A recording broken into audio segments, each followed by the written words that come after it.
살아온 세월을 돌아보면 한 가지 깨달음이 찾아옵니다.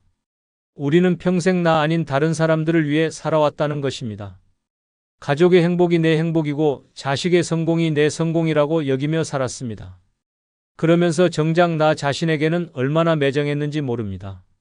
내가 원하는 것은 사치라고 치부하고 내 마음의 소리는 외면하며 살았습니다. 나를 위한 시간도 나를 위한 투자도 아까워했습니다. 하지만 세월이 흘러 이제야 알게 됩니다. 나이가 들수록 명확해지는 것은 타인에게 의존하는 행복은 불안정하다는 사실입니다. 언제든 변할 수 있고 내가 통제할 수 없는 것들이기 때문입니다. 그래서 이제는 나 자신에게서 답을 찾아야 할 때입니다. 자식도 친구도 아닌 오직 나만이 만들어갈 수 있는 진짜 필요한 것들을 지금부터 말씀드리겠습니다. 구독, 좋아요, 알림 설정 꾹 눌러주시면 시작하겠습니다. 첫 번째로 드리고 싶은 말은 나를 귀하게 여기는 마음입니다. 평생 다른 사람을 위해 살아온 우리에게는 이것이 가장 어려운 일일지도 모릅니다. 그동안 가족을 위해, 자식을 위해, 주변 사람들을 위해 살면서 나 자신은 항상 맨 마지막이었습니다. 내가 원하는 것보다는 다른 사람이 원하는 것을 먼저 생각했고 내 감정보다는 다른 사람의 기분을 먼저 살폈습니다. 하지만 이제는 나를 소중히 여겨야 할 때입니다. 나이가 들수록 깨닫게 되는 것은 내가 나를 사랑하지 않으면 아무도 나를 진정으로 사랑해주지 않는다는 사실입니다. 내가 나를 귀하게 여기지 않으면 다른 사람들도 나를 가볍게 여기게 됩니다. 내가 나의 의견을 중요하게 생각하지 않으면 다른 사람들도 내 말을 대수롭지 않게 넘어갑니다. 나를 귀하게 여긴다는 것은 단순히 이기적으로 산다는 뜻이 아닙니다.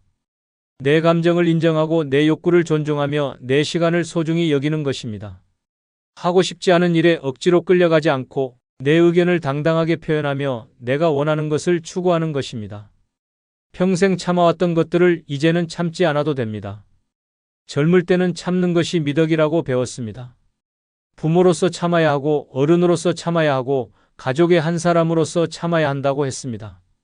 내 의견보다는 다른 사람의 의견이 우선이었고 내 취향보다는 다른 사람의 취향이 중요했습니다. 내가 하고 싶은 일보다는 가족이 원하는 일을 해야 했습니다. 그렇게 수십 년을 살아왔습니다. 하지만 이제는 다릅니다. 이제는 내 의견을 말할 권리가 있고 내가 원하는 것을 선택할 자유가 있습니다. 하기 싫은 일에 싫다고 말할 수 있고 가고 싶지 않은 곳에 가지 않을 수 있습니다. 이것이 이기적인 것이 아니라 당연한 권리입니다. 평생 다른 사람을 위해 살았으니 이제는 나를 위해 살 차례입니다. 나를 귀하게 여기는 것은 작은 것부터 시작됩니다. 좋은 음식을 먹고 싶으면 먹고 좋은 옷을 입고 싶으면 입고 가고 싶은 곳이 있으면 가는 것입니다. 누구에게 허락받을 필요도 없고 눈치 볼 필요도 없습니다. 내 돈으로 내가 원하는 것을 사고 내 시간을 내가 원하는 대로 쓰는 것은 너무나 당연한 일입니다. 또한 나를 귀하게 여긴다는 것은 내 감정을 솔직하게 표현하는 것입니다. 기분이 좋지 않을 때는 좋지 않다고 말하고 화가 날 때는 화가 난다고 표현하는 것입니다. 평생 참고 모든 것을 감수해왔지만 이제는 그럴 필요가 없습니다. 내 감정을 숨기고 다른 사람 기분만 맞춰주며 살 이유가 없습니다. 나이가 들수록 시간은 더욱 소중해집니다. 젊을 때는 시간이 무한정 있는 것처럼 느껴졌지만 이제는 남은 시간이 한정되어 있다는 것을 압니다. 그런데 그 소중한 시간을 여전히 다른 사람 눈치 보고 참으며 보낼 수는 없습니다. 이제는 정말 내가 원하는 것, 내가 좋아하는 것, 내가 즐거워하는 것에 시간을 써야 합니다. 나를 귀하게 여기는 마음은 하루아침에 생기지 않습니다. 평생 습관처럼 다른 사람을 먼저 생각해왔기 때문에 나를 먼저 생각하는 것이 어색하고 미안할 수도 있습니다. 하지만 조금씩 연습하면 됩니다. 작은 것부터 내 의견을 표현하고 내가 원하는 선택을 하면서 점점 나를 소중히 여기는 마음을 키워나가면 됩니다. 실제로 제가 아는 한 분의 이야기를 들려드리겠습니다. 올해 70세가 된 이분은 평생 직장과 가족을 위해서만 살았습니다. 회사에서는 상사 눈치를 보며 야근도 마다하지 않았고 집에서는 가족들이 원하는 모든 것을 해주려고 노력했습니다. 본인이 뭘 좋아하는지, 뭘 원하는지조차 생각해 볼 시간이 없었습니다. 취미생활도 없었고 친구들과 만나는 시간도 아까워했습니다. 그런데 몇 년 전 건강에 문제가 생기면서 생각이 바뀌었습니다. 병원에 입원해 있으면서 지금까지 자신이 어떻게 살아왔는지 돌아보게 되었습니다. 그때 깨달은 것은 평생 다른 사람만 챙기고 살았지 정작 자신은 돌보지 못했다는 사실이었습니다. 퇴원 후부터는 달라지기 시작했습니다. 먼저 평생 하고 싶었던 등산을 시작했습니다. 가족들이 위험하다고 말려도 안전하게 준비해서 꾸준히 산에 오릅니다. 등산복도 좋은 것으로 사고 등산용품도 제대로 갖췄습니다. 예전 같으면 그 돈이 아까워서 못했을 일입니다. 또한 오랫동안 연락하지 못했던 친구들과도 다시 만나기 시작했습니다. 한 달에 한 번씩 모임을 갖고 가끔은 여행도 함께 갑니다. 가장 큰 변화는 가족들과의 관계입니다. 예전에는 가족들이 부탁하는 모든 일을 다 들어줬지만 이제는 할 수 있는 것과 할 수 없는 것을 분명히 구분합니다. 몸이 힘들 때는 힘들다고 말하고 바쁠 때는 바쁘다고 말합니다. 처음에는 가족들이 당황했지만 지금은 오히려 더 존중해주고 배려해줍니다. 무엇보다 본인이 훨씬 행복해졌습니다. 나를 소중히 여기고 내가 원하는 대로 살기 시작하니까 마음도 편해지고 삶의 만족도도 높아졌습니다. 두 번째로 꼭 필요한 것은 바로 건강한 몸입니다. 젊을 때는 몸이 아프면 하루 이틀 쉬면 금세 나았습니다. 밤늦게 일해도 다음날 아침이면 괜찮았고 조금 무리해도 큰 문제 없이 지낼 수 있었습니다. 그런데 나이가 들수록 몸은 정직하게 반응합니다. 어제 조금 무리했다 싶으면 오늘은 온몸이 쑤시고 잠을 못 잤다 싶으면 며칠 동안 컨디션이 엉망이 됩니다. 그때 비로소 깨닫게 됩니다. 아무리 많은 돈을 벌어도 건강을 잃으면 그 돈이 무슨 소용인지를 말입니다. 최고급 병원에 가도 이미 망가진 몸은 예전으로 돌아가지 않습니다. 비싼 약을 먹어도 한번 생긴 만성질환은 평생 따라다닙니다. 맛있는 음식도 소화가 안 되면 독이 되고 아름다운 풍경도 몸이 아프면 고통스럽기만 합니다. 평생 모은 재산으로도 젊었을 때의 그 건강한 몸 하나 살 수 없다는 것이 인생의 아이러니입니다. 이런 상황이 되면 돈이 많아도 자식이 잘 살아도 친구가 많아도 소용없습니다. 내 몸이 아프면 아무것도 할 수 없기 때문입니다. 건강할 때는 당연하게 여겼던 것들이 얼마나 소중한지 모릅니다. 아침에 일어나서 몸이 개운한 것, 하루 종일 어디 하나 아프지 않은 것, 밤에 푹 잠들 수 있는 것, 이 모든 것이 사실은 큰 축복입니다. 그런 여러분은 누구보다 행복한 사람입니다.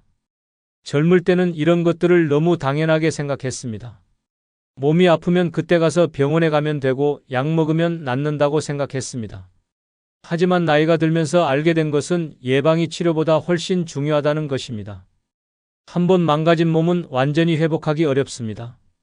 당뇨병이 생기면 평생 관리해야 하고 고혈압이 생기면 매일 약을 먹어야 합니다. 관절이 나빠지면 수술을 해도 예전 같지 않고 심장에 문제가 생기면 항상 조심해야 합니다. 눈이 나빠지면 독서나 TV 시청도 어려워지고 귀가 안 들리면 대화조차 힘들어집니다. 그래서 지금부터라도 내 몸을 소중히 여겨야 합니다. 매일 조금씩이라도 운동하고 규칙적으로 식사하고 충분히 잠을 자는 것이 중요합니다. 정기적으로 건강검진을 받고 몸에 이상이 있으면 참지 말고 병원에 가야 합니다. 건강할 때 건강을 지키는 것이 가장 현명한 투자입니다.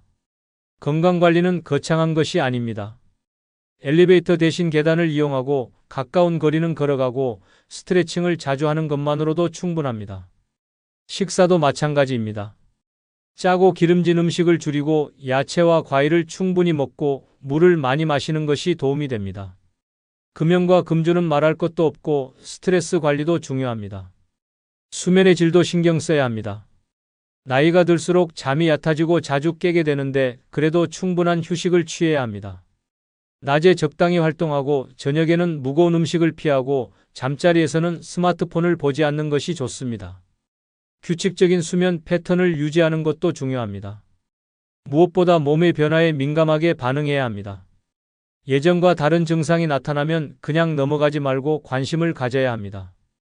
나이 탓이라고 무조건 생각하지 말고 필요하면 전문의와 상담을 받아보는 것이 좋습니다. 조기 발견이 치료에 가장 중요하기 때문입니다. 몸이 건강하면 하고 싶은 일을 할 수 있습니다. 여행도 갈 수 있고 취미생활도 즐길 수 있고 사랑하는 사람들과 시간을 보낼 수 있습니다. 손자 손녀와 놀아줄 수도 있고 새로운 것을 배울 수도 있습니다. 하지만 몸이 아프면 이 모든 것이 불가능해집니다. 건강은 돈으로도 살 수 없는 가장 소중한 자산입니다. 또한 정신 건강도 함께 챙겨야 합니다. 몸과 마음은 연결되어 있어서 몸이 아프면 마음도 우울해지고 마음이 우울하면 몸도 아프게 됩니다. 긍정적인 마음가짐을 유지하고 스트레스를 적절히 해소하며 사회적 관계를 유지하는 것도 건강에 중요한 부분입니다. 실제로 제가 아는 분의 이야기를 들려드리겠습니다. 올해 70세가 된 김 씨는 젊을 때부터 가족들만 챙기며 살았습니다. 새벽 5시에 일어나 집안일을 하고 가족들 뒷바라지에만 매달렸습니다. 본인은 아파도 참고 피곤해도 참으며 살았습니다. 건강검진도 돈이 아깝다며 받지 않았고 몸이 아파도 할 일이 밀린다며 쉬지 않았습니다. 그런데 60대 후반에 갑자기 당뇨와 고혈압이 한꺼번에 찾아왔습니다. 그때서야 병원에 갔지만 이미 합병증까지 생긴 상태였습니다. 이제는 매일 약을 먹어야 하고 음식도 가려 먹어야 하고 조금만 무리해도 몸이 힘들어집니다. 그동안 하고 싶었던 여행도 갈 수 없고 친구들과 만나는 것조차 부담스러워졌습니다. 김 씨는 이제 후회합니다. 그때 건강관리를 조금만 더 신경 썼다면, 정기검진을 받았다면, 아플 때 참지 말고 병원에 갔다면 지금처럼 고생하지 않았을 것이라고 말입니다. 자식들은 다 성공해서 잘 살고 있지만 정작 본인은 아픈 몸으로 고생하고 있습니다. 돈도 있고 자식들도 효도하지만 몸이 아프니까 아무것도 즐길 수 없다고 합니다. 반대로 같은 나이의 박 씨는 다릅니다. 젊을 때부터 건강관리에 신경을 썼습니다. 매일 아침 산책을 하고 규칙적으로 식사하고 정기검진도 빠지지 않고 받았습니다. 몸에 이상이 생기면 즉시 병원에 가서 치료를 받았고 의사의 조언을 충실히 따랐습니다. 스트레스 관리도 잘했고 금연과 절주도 실천했습니다.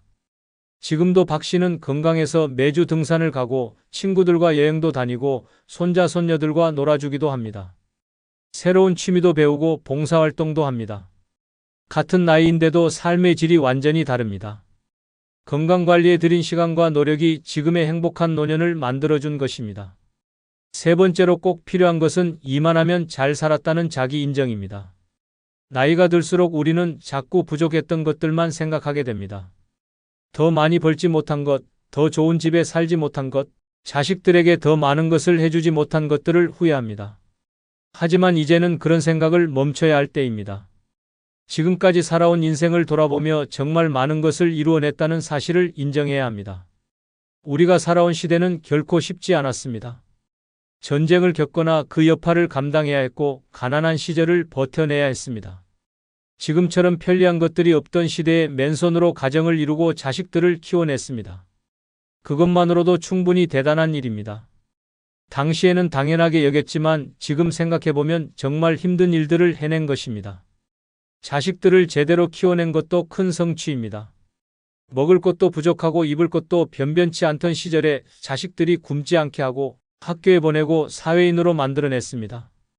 지금 자식들이 각자의 자리에서 열심히 살고 있다면 그것은 부모인 우리가 잘 키워낸 결과입니다. 완벽하지는 않았을지라도 최선을 다했고 그 결과가 지금의 자식들입니다.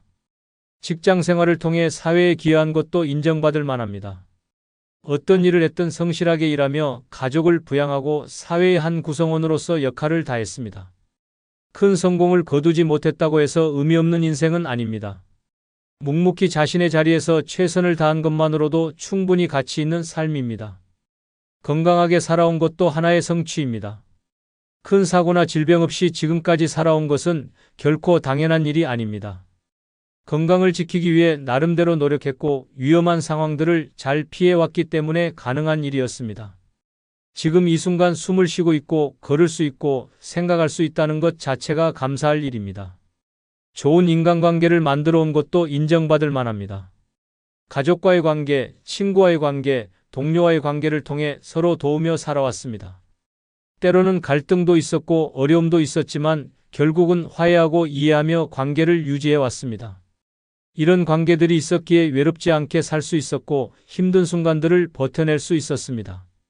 무엇보다 지금까지 포기하지 않고 살아온 것 자체가 위대한 일입니다. 살면서 수많은 좌절과 실망을 겪었을 것입니다. 계획했던 일들이 뜻대로 되지 않았고 기대했던 것들이 이루어지지 않았을 것입니다. 하지만 그때마다 다시 일어나서 계속 살아왔습니다. 그 자체가 엄청난 용기이고 의지력입니다.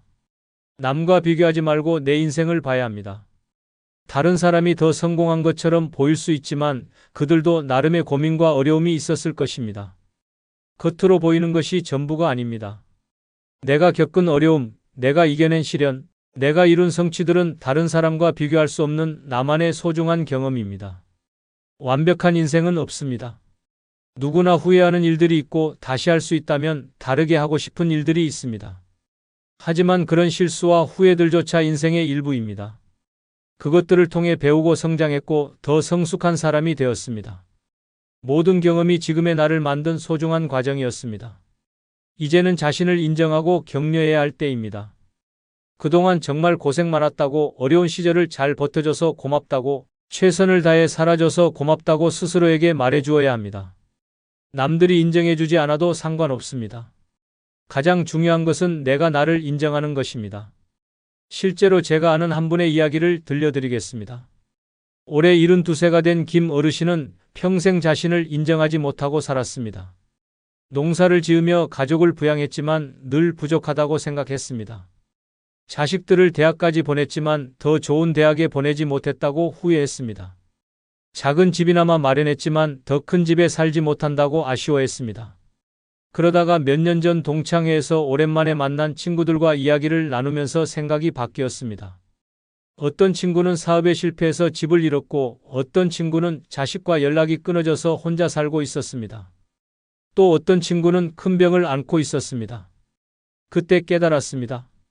자신이 얼마나 많은 것을 가지고 있는지, 얼마나 잘 살아왔는지를 말입니다. 집은 작지만 가족들이 모두 건강하게 살고 있고 돈은 많지 않지만 생활하는 데 큰 어려움이 없습니다.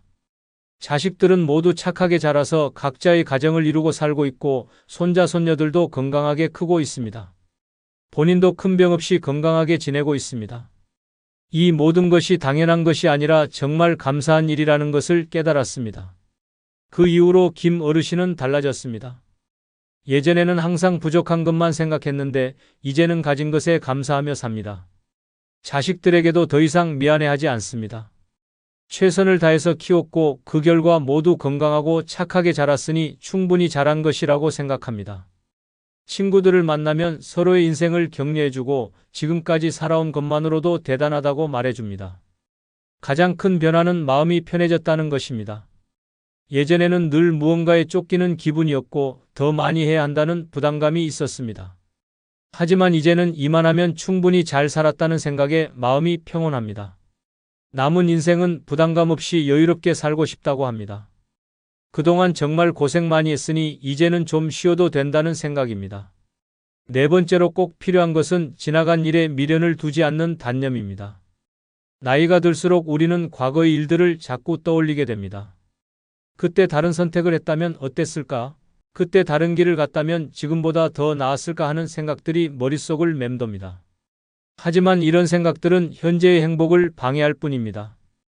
이제는 과거에 얽매이지 말고 현재에 집중해야 할 때입니다. 지나간 일들에 대한 후회는 끝이 없습니다. 젊을 때 다른 직업을 선택했다면, 다른 사람과 결혼했다면, 다른 곳에 투자했다면, 자식들을 다르게 키웠다면 하는 생각들이 끊이지 않습니다. 하지만 이런 생각들은 아무런 도움이 되지 않습니다. 시간을 되돌릴 수 없고 이미 벌어진 일들을 바꿀 수도 없기 때문입니다. 과거에 대한 미련은 현재의 소중한 시간을 빼앗습니다. 이미 지나가버린 일들을 계속 생각하느라 지금 이 순간의 행복을 놓치게 됩니다. 아름다운 풍경을 보면서도 과거의 아쉬움을 생각하고 가족과 함께 있으면서도 예전의 실수를 떠올립니다. 이렇게 살면 현재도 과거도 모두 불행해집니다. 단념한다는 것은 포기한다는 뜻이 아닙니다. 받아들인다는 뜻입니다. 과거에 일어난 일들을 그대로 인정하고 받아들이는 것입니다. 좋았던 일도 나쁘던 일도 모두 내 인생의 일부였다고 받아들이는 것입니다. 그런 일들이 있었기에 지금의 내가 있다고 생각하는 것입니다. 모든 선택에는 대가가 따릅니다. 어떤 선택을 했든 얻는 것도 있고 잃는 것도 있습니다. 당시에는 최선의 선택이라고 생각했기 때문에 그 길을 택했던 것입니다. 지금 돌아보면 아쉬운 부분이 있을 수 있지만 그때는 그것이 최선이었습니다. 지금의 지혜로 과거를 판단하는 것은 공정하지 않습니다. 실수나 잘못도 마찬가지입니다. 누구나 살면서 실수를 하고 잘못된 선택을 합니다. 그것이 인간입니다. 중요한 것은 그 실수를 통해 배우고 성장했다는 것입니다. 실수가 없었다면 지금의 지혜도 없었을 것입니다. 아픈 경험들이 나를 더 깊이 있는 사람으로 만들어 주었습니다. 타인에 대한 원망도 내려놓아야 합니다. 누군가가 나에게 상처를 주었거나 피해를 주었을 수 있습니다. 하지만 그 원망을 계속 품고 있으면 상처받는 것은 나 자신입니다. 상대방은 이미 그 일을 잊고 살고 있을 텐데 나만 혼자서 고통받고 있는 것입니다. 용서한다는 것은 상대방을 위한 것이 아니라 나 자신을 위한 것입니다. 과거의 성공에 대한 집착도 버려야 합니다. 예전에 잘 나가던 시절을 자꾸 떠올리며 지금과 비교하는 것은 의미가 없습니다. 그때는 그때이고 지금은 지금입니다. 과거의 영광에만 매달려 있으면 현재의 가능성을 놓치게 됩니다. 나이에 맞는 새로운 즐거움과 보람을 찾아야 합니다. 단념하는 것은 체념하는 것과 다릅니다. 체념은 모든 것을 포기하고 무기력해지는 것이지만 단념은 받아들이고 앞으로 나아가는 것입니다. 과거는 과거로 두고 현재에 집중하며 앞으로의 계획을 세우는 것입니다. 지나간 일에 얽매이지 않고 남은 인생을 의미 있게 살아가는 것입니다. 나이가 들수록 시간은 더욱 소중해집니다. 젊을 때는 시간이 무한정 있는 것처럼 느껴졌지만 이제는 한정되어 있다는 것을 압니다. 그런데 그 소중한 시간을 과거의 후회나 원망으로 채우는 것은 너무 아깝습니다. 대신 현재의 행복과 미래의 희망으로 채워야 합니다. 단념하는 연습은 작은 것부터 시작할 수 있습니다. 어제 있었던 불쾌한 일을 계속 생각하지 않기, 몇 년 전의 실수를 반복해서 떠올리지 않기, 젊은 시절의 선택을 후회하지 않기부터 시작하면 됩니다. 처음에는 어렵겠지만 계속 연습하면 자연스럽게 될 수 있습니다. 대신 현재에 집중하는 연습을 해야 합니다. 지금 이 순간의 소중함을 느끼고 현재 가지고 있는 것들에 감사하며 앞으로 할 수 있는 일들을 계획하는 것입니다. 과거에 얽매이지 않고 현재를 충실히 살면 미래도 밝아집니다. 실제로 제가 아는 한 분의 이야기를 들려드리겠습니다. 올해 69세가 된 박 어르신은 오랫동안 과거의 일에 괴로워하며 살았습니다. 젊은 시절 친구와 함께 사업을 했는데 친구가 돈을 가지고 도망가는 바람에 큰 손해를 봤습니다. 그 일로 인해 가족들에게도 고생을 시켰고 경제적으로 어려운 시기를 겪어야 했습니다. 박 어르신은 그 일을 평생 후회했습니다. 그 친구를 믿지 말았어야 했다는 생각, 다른 선택을 했다면 지금쯤 더 잘 살고 있었을 것이라는 생각에 시달렸습니다. 그 친구에 대한 원망도 커서 밤에 잠을 이루지 못하는 날이 많았습니다. 가족들과 함께 있을 때도 마음 한구석에는 항상 그 일에 대한 분노와 후회가 자리 잡고 있었습니다. 이런 상태가 수십 년간 계속되다가 몇 년 전 큰 변화가 있었습니다. 우연히 TV에서 본 프로그램에서 한 스님이 하신 말씀이 마음에 와닿았습니다. 과거에 매달리는 것은 죽은 사람을 붙잡고 있는 것과 같다는 말씀이었습니다. 이미 지나간 일을 계속 붙잡고 있으면 현재도 죽은 것이나 마찬가지라는 뜻이었습니다. 그때부터 박 어르신은 달라지기 시작했습니다. 그 일을 완전히 잊을 수는 없지만 그것에 매달리지 않으려고 노력했습니다. 그 친구를 용서한다는 생각보다는 그 일 자체를 받아들이려고 했습니다.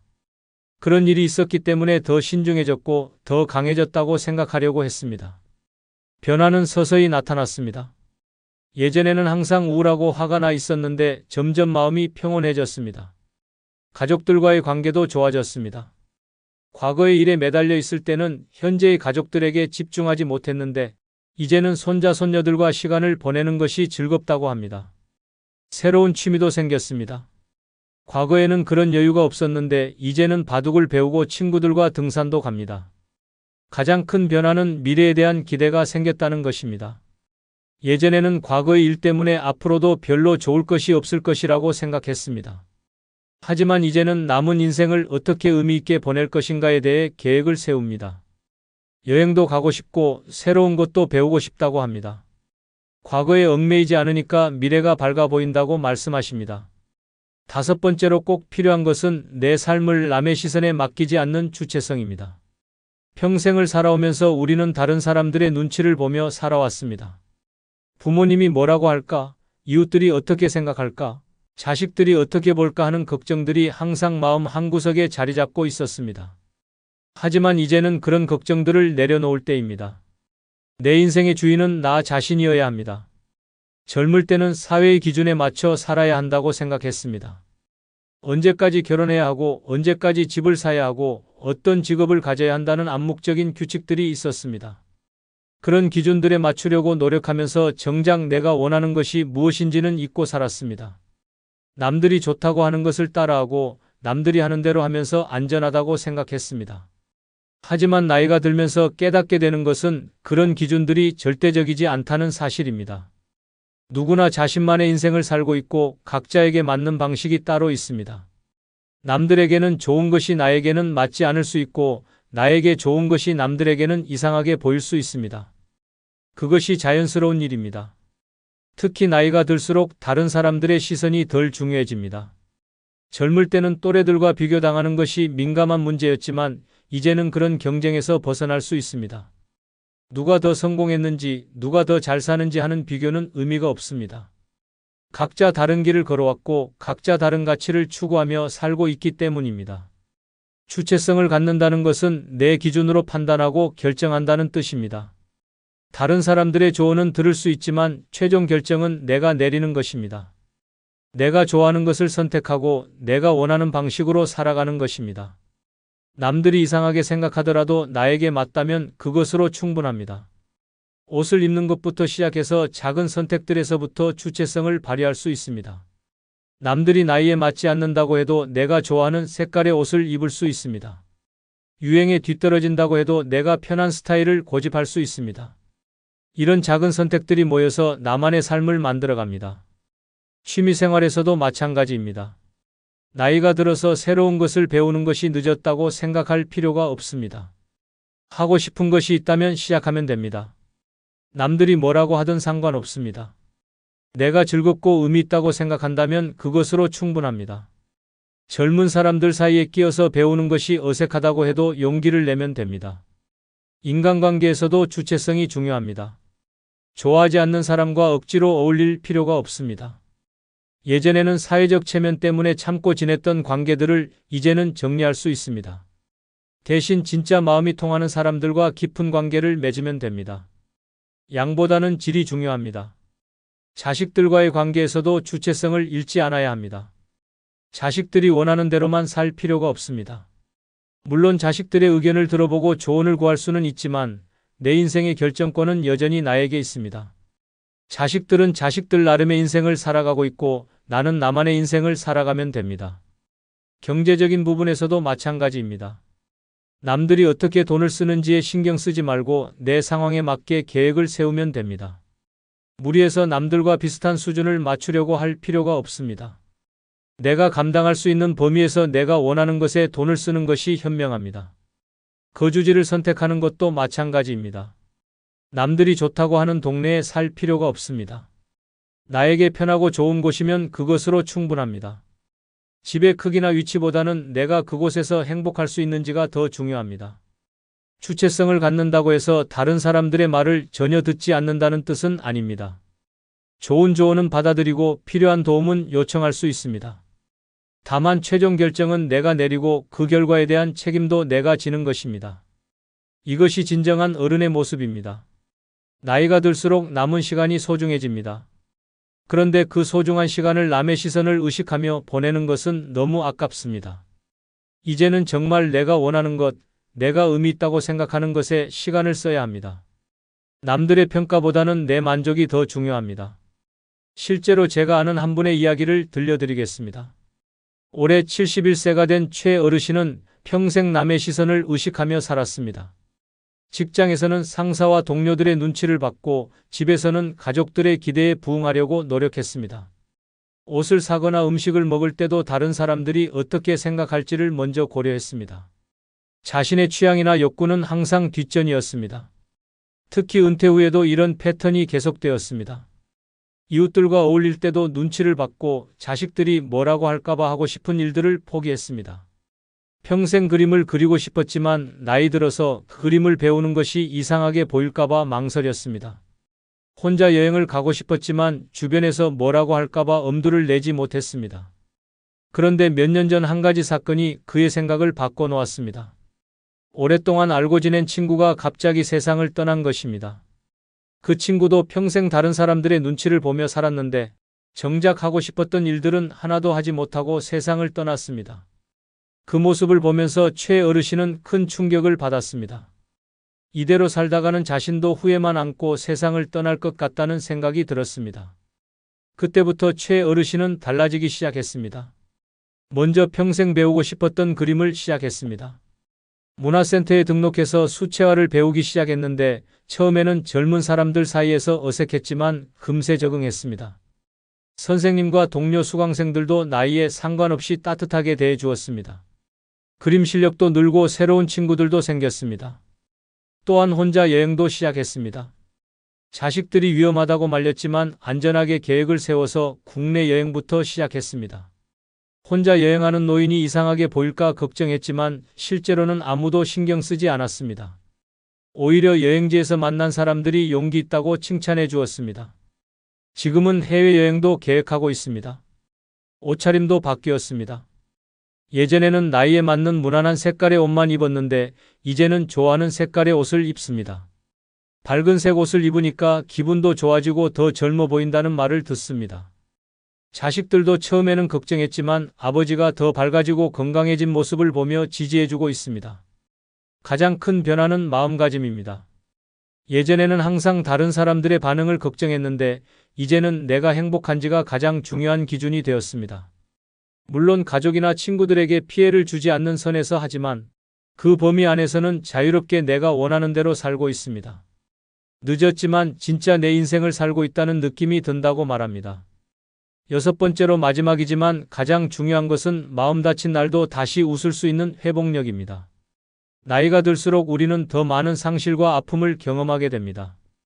가까운 사람들과의 이별, 건강의 악화, 예상치 못한 실망들이 찾아옵니다. 젊을 때는 시간이 많아서 상처를 천천히 치유할 수 있었지만 이제는 그럴 여유가 많지 않습니다. 그래서 빨리 회복하고 다시 일어설 수 있는 힘이 더욱 소중합니다. 회복력이라는 것은 상처받지 않는다는 뜻이 아닙니다. 상처받을 때 빨리 일어설 수 있는 능력을 말합니다.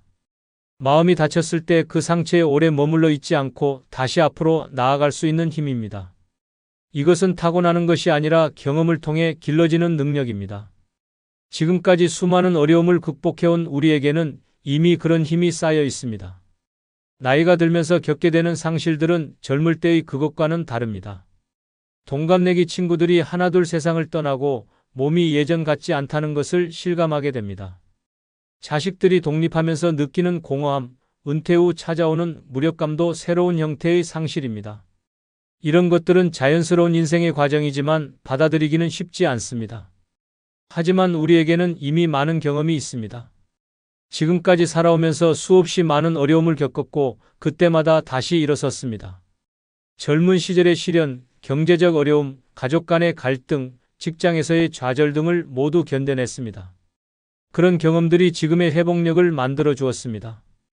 회복력을 기르는 첫 번째 방법은 관점을 바꾸는 것입니다. 나쁜 일이 생겼을 때 그것이 끝이라고 생각하지 말고 하나의 과정이라고 받아들이는 것입니다.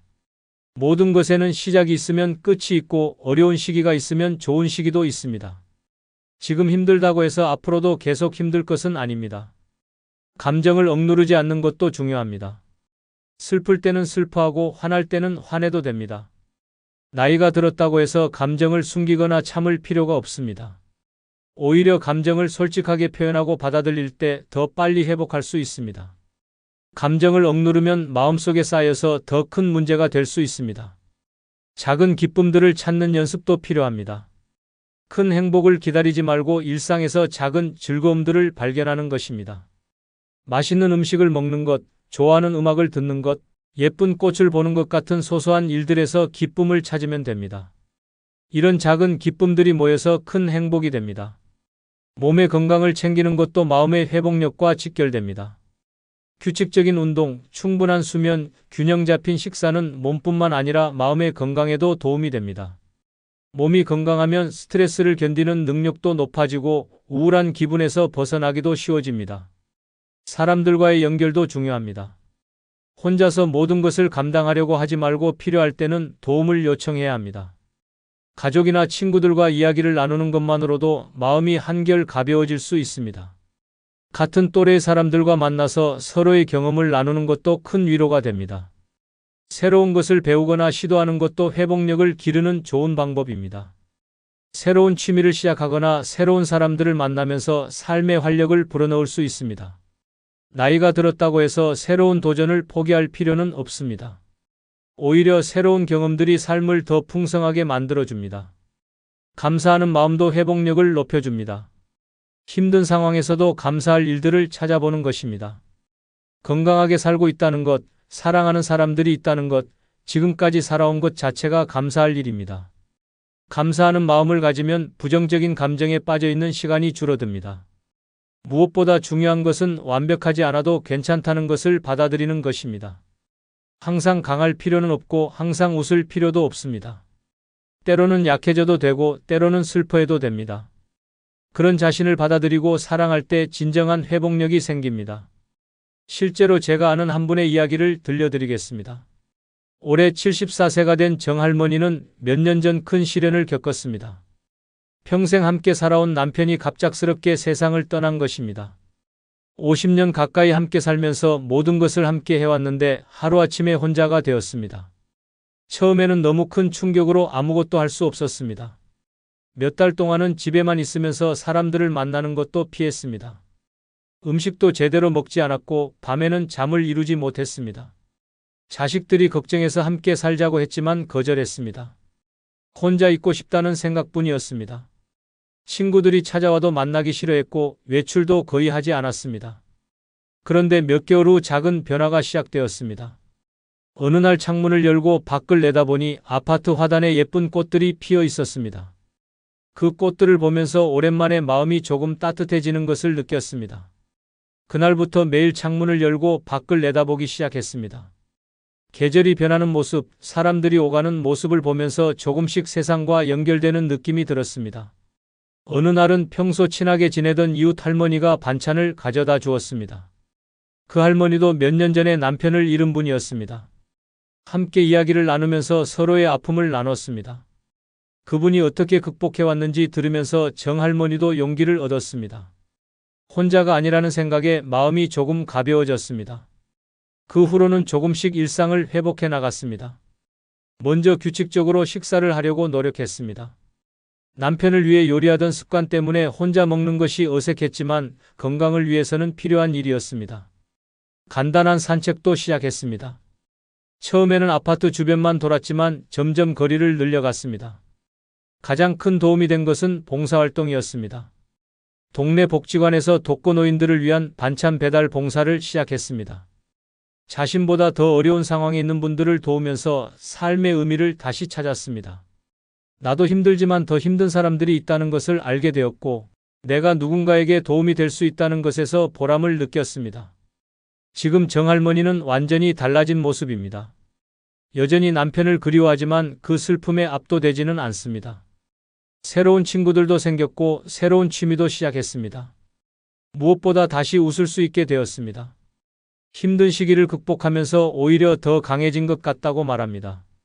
앞으로도 혼자 잘 살아갈 자신이 있다고 합니다. 지금까지 늙어서 진짜 필요한 것들에 대해 말씀드렸습니다.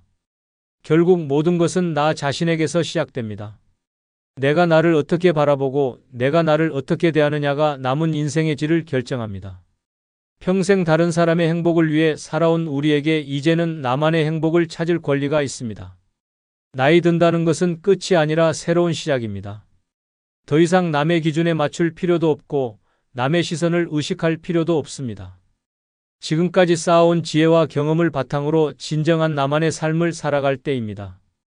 여러분의 남은 인생이 가장 자유롭고 아름다운 시간이 되길 바랍니다.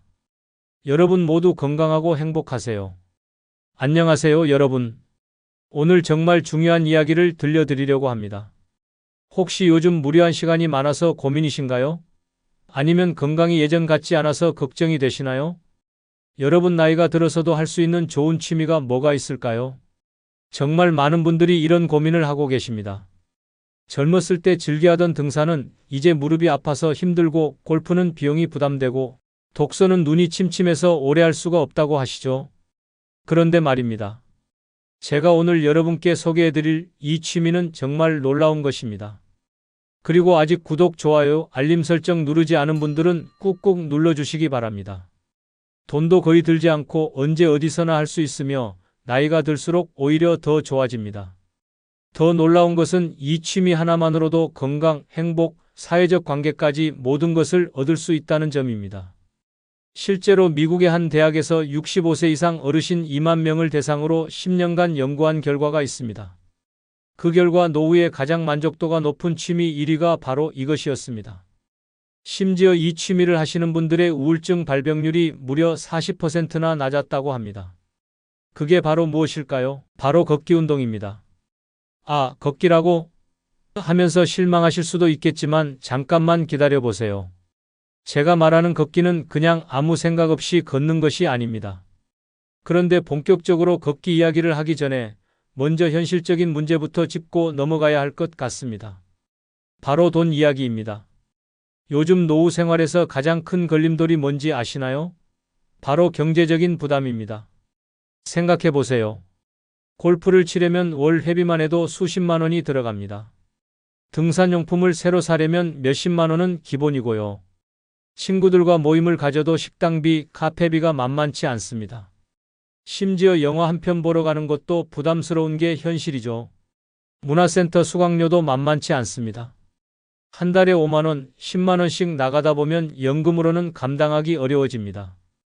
여행이라도 가려고 하면 숙박비, 교통비, 식비까지 합쳐서 금방 수십만 원이 나갑니다. 더 안타까운 것은 친구를 만나는 것조차 부담스러워진다는 점입니다. 커피 한 잔 마시는 것도 5천 원, 식사 한 번 하면 2만 원은 기본입니다. 그러다 보니 자연스럽게 사람들과의 만남도 줄어들고 집에만 있게 되죠. 이렇게 돈 때문에 하고 싶은 것들을 포기하다 보면 우울해집니다. 활동량도 줄어들고 사회적 관계도 단절되고 결국 건강까지 나빠지는 악순환이 시작됩니다. 정말 안타까운 현실입니다. 돈이 드는 취미를 가질 때의 치명적인 단점들을 더 자세히 말씀드리겠습니다. 첫째, 경제적 스트레스가 취미의 즐거움을 앗아갑니다. 골프를 치러 갈 때마다 오늘 또 20만 원이 나간다고 생각하면 순수한 즐거움은 사라지고 부담감만 남습니다. 취미가 스트레스의 원인이 되는 것입니다. 둘째, 지속성에 문제가 생깁니다. 처음엔 재미있어서 시작했지만 매달 나가는 비용이 부담스러워지면 자연스럽게 발걸음이 뜸해집니다. 몇 달 하다가 그만두게 되고 결국 돈만 버린 셈이 됩니다. 꾸준함이 생명인 취미에서 이는 치명적입니다. 셋째, 사회적 격차를 느끼게 됩니다. 비싼 취미를 하다 보면 자연스럽게 경제적 여유가 있는 사람들과 어울리게 됩니다. 그런데 나만 경제적으로 뒤처진다면 위축감을 느끼게 되고 결국 소외감을 경험하게 됩니다. 넷째, 건강이 나빠졌을 때 더 큰 문제가 됩니다. 몸이 아프거나 거동이 불편해지면 그동안 투자한 돈이 모두 물거품이 됩니다. 헬스장 회원권도 골프용품도 무용지물이 되는 것입니다. 그런데 바로 여기서 걷기라는 취미가 얼마나 소중한지 알 수 있습니다. 걷기는 돈이 전혀 들지 않습니다. 특별한 장비도 필요 없고 회비도 없고 입장료도 없습니다. 그냥 문만 열고 나가면 됩니다. 신발 하나만 있으면 충분합니다. 그것도 비싼 운동화가 아니라 평소에 신던 편한 신발이면 됩니다. 이보다 경제적인 취미가 또 있을까요? 매일 해도 한 푼도 들지 않는 완벽한 취미입니다. 자, 그럼 이제 본격적으로 걷기가 왜 노후 최고의 취미인지 하나씩 파헤쳐 보겠습니다. 첫 번째, 앞서 말씀드린 것처럼 경제적 부담이 전혀 없다는 점입니다. 다른 취미 활동들과 비교해보면 그 차이가 확연히 드러납니다. 수영을 하려면 수영장 이용료가 필요하고 헬스를 하려면 헬스장 회비를 내야 합니다. 하지만 걷기는 다릅니다. 집 앞 공원, 아파트 단지 내, 심지어 집 안에서도 할 수 있습니다. 두 번째는 시간과 장소에 구애받지 않는다는 것입니다. 문화센터 수업은 정해진 시간에 가야 하고 골프는 예약을 해야 합니다. 하지만 걷기는 언제든 내가 원할 때 할 수 있습니다. 새벽에도 저녁에도 심지어 밤에도 가능합니다. 날씨가 나쁘면 실내에서도 충분히 할 수 있죠. 세 번째, 건강상 이 점이 압도적입니다. 정말 놀라운 수치들을 말씀드리겠습니다. 하버드 의과대학에서 발표한 연구에 따르면 하루 30분씩 걷기만 해도 심장병 위험이 35% 감소한다고 합니다. 당뇨병 위험은 40%나 줄어들고요. 더 놀라운 것은 치매 예방 효과입니다. 규칙적으로 걷는 사람은 그렇지 않은 사람보다 치매 발병률이 무려 50%나 낮다는 연구 결과가 있습니다. 하지만 이것은 시작에 불과합니다. 걷기가 우리 몸에 미치는 건강 효과는 상상 이상입니다. 먼저 심혈관계 건강부터 살펴보겠습니다. 걷기는 심장을 강하게 만들어줍니다. 심장도 근육이기 때문에 운동을 해야 강해집니다. 걸으면 심장이 더 효율적으로 혈액을 펌프질하게 되어 안정시 심박수가 낮아집니다. 이는 심장이 더 적은 노력으로도 충분한 혈액을 공급할 수 있다는 뜻입니다. 혈압 조절 효과도 탁월합니다. 걷기는 혈관을 유연하게 만들어주고 혈액순환을 개선시킵니다. 혈관벽이 부드러워지면 혈압이 자연스럽게 낮아집니다. 고혈압 환자의 경우 꾸준한 걷기만으로도 수축기, 혈압을 10에서 15 정도까지 낮출 수 있다는 연구 결과가 있습니다. 나쁜 콜레스테롤과 좋은 콜레스테롤 수치 개선에도 놀라운 효과가 있습니다. 걷기는 몸에 해로운 콜레스테롤은 줄이고 몸에 좋은 콜레스테롤은 늘려줍니다. 당뇨병 예방과 관리에서도 걷기만큼 효과적인 운동은 없습니다. 걷기는 근육이 포도당을 더 잘 흡수하도록 도와줍니다. 혈당 조절 능력이 향상되어 당뇨 관리가 훨씬 쉬워집니다. 당뇨병 전 단계에 있는 사람들의 경우 규칙적인 걷기만으로도 당뇨병 발병을 58%까지 예방할 수 있다는 연구도 있습니다. 뼈 건강에 미치는 영향도 무시할 수 없습니다. 특히 여성들에게 흔한 골다공증 예방에 매우 효과적입니다. 폐경 후 여성의 경우 주 4회 이상 걷기를 하면 뼈밀도 감소 속도를 현저히 늦출 수 있습니다. 면역력 강화에도 탁월한 역할을 합니다. 한 연구에 따르면 주 5회 이상 걷기를 하는 사람들의 감기, 발병률이 그렇지 않은 사람들보다 43% 낮았다고 합니다. 소화기능 개선에도 도움이 됩니다. 식후 10에서 15분 가벼운 산책만으로도 소화불량을 해결할 수 있습니다. 특히 노년기에 흔한 변비 문제를 자연스럽게 해결할 수 있는 가장 좋은 방법입니다. 수면의 질 향상에도 놀라운 효과가 있습니다. 수면 호르몬인 멜라토닌 분비가 증가하고 스트레스 호르몬 분비는 감소합니다. 불면증으로 고생하시는 분들에게 걷기만큼 자연스럽고 안전한 해결책은 없습니다. 네 번째는 사회적 관계를 형성할 수 있다는 점입니다. 혼자 걸어도 좋지만 배우자나 친구와 함께 걸으면 더욱 즐겁습니다. 걸으면서 나누는 대화는 앉아서 하는 대화보다 훨씬 자연스럽고 깊이 있습니다. 실제로 많은 부부들이 걷기를 통해 관계가 더욱 돈독해졌다고 합니다. 다섯 번째, 정신건강에 탁월한 효과가 있습니다. 걷기는 천연 항우울제라고 불릴 정도입니다. 걸으면서 나오는 엔돌핀이 기분을 좋게 만들어주고 스트레스를 해소시켜줍니다. 우울감이나 불안감이 있을 때 30분만 걸어도 기분이 한결 나아집니다. 이제 구체적인 건강 효과에 대해 더 자세히 말씀드리겠습니다. 실제로 제가 만난 김철수 어르신의 이야기를 들려드리겠습니다. 김 어르신은 70세에 고혈압 진단을 받았습니다. 의사는 약물 치료를 권했지만 김 어르신은 걷기를 시작했습니다. 처음엔 10분도 걷기 힘들었지만 꾸준히 하다 보니 한 달 후 혈압이 정상 수치로 돌아왔습니다. 6개월 후에는 약 없이도 건강한 혈압을 유지하고 있습니다. 또 다른 사례는 당뇨병 환자인 박영희 어르신입니다. 혈당 수치가 계속 높아서 고민이 많았는데 매일 40분씩 걷기 시작한 후 3개월 만에 혈당이 정상 범위로 내려왔습니다. 의사도 깜짝 놀랄 정도였다고 합니다. 치매 예방 효과도 정말 놀랍습니다. 미국 피츠버그 대학교 연구팀이 65세 이상 노인 299명을 9년간 추적 조사한 결과 일주일에 72블록 이상 걷는 사람들의 뇌용량이 그렇지 않은 사람들보다 2배 이상 컸다고 합니다. 뇌용량이 클수록 인지 능력이 좋고 치매 위험이 낮아집니다. 심장 건강에도 탁월합니다. 영국 심장재단에서 발표한 자료에 따르면 하루 30분 걷기를 6개월 이상 지속한 사람들의 심장 기능이 평균 15% 개선되었다고 합니다. 혈액순환이 좋아지고 심장 근육이 강해지는 효과가 있습니다. 근력과 골밀도 향상에도 도움이 됩니다. 걷기는 체중 부하 운동이기 때문에 뼈를 강화시켜 줍니다. 특히 여성들에게 흔한 골다공증 예방에 매우 효과적입니다. 또한 다리 근육을 강화시켜 균형 감각을 향상시키고 낙상 위험을 줄여줍니다. 그럼 이제 올바른 걷기 방법에 대해 알아보겠습니다. 처음 시작하시는 분들은 욕심내지 마세요. 첫 주에는 하루 10분씩만 걸으세요. 너무 빨리 걷지 마시고 평소 걷는 속도보다 조금 빠른 정도면 충분합니다. 숨이 차지 않을 정도로 걸으시면 됩니다. 둘째 주부터는 15분으로 늘려보세요. 셋째 주에는 20분, 넷째 주에는 25분 이렇게 점진적으로 늘려가시면 됩니다.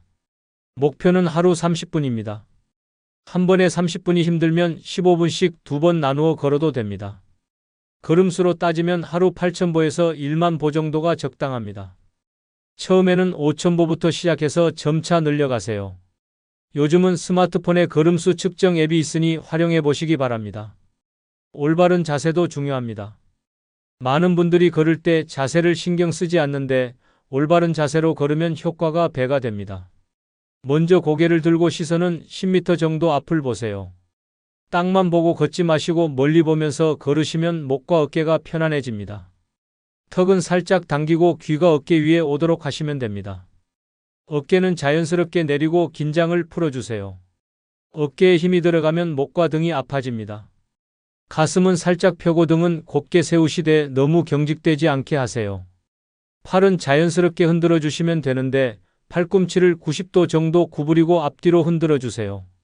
팔을 좌우로 흔들거나 너무 크게 흔들 필요는 없습니다. 발걸음에도 요령이 있습니다. 발 뒤꿈치부터 땅에 닿게 하고 발가락으로 밀어주면서 걸으시면 됩니다. 이렇게 하면 종아리 근육과 허벅지 근육을 고르게 사용할 수 있습니다.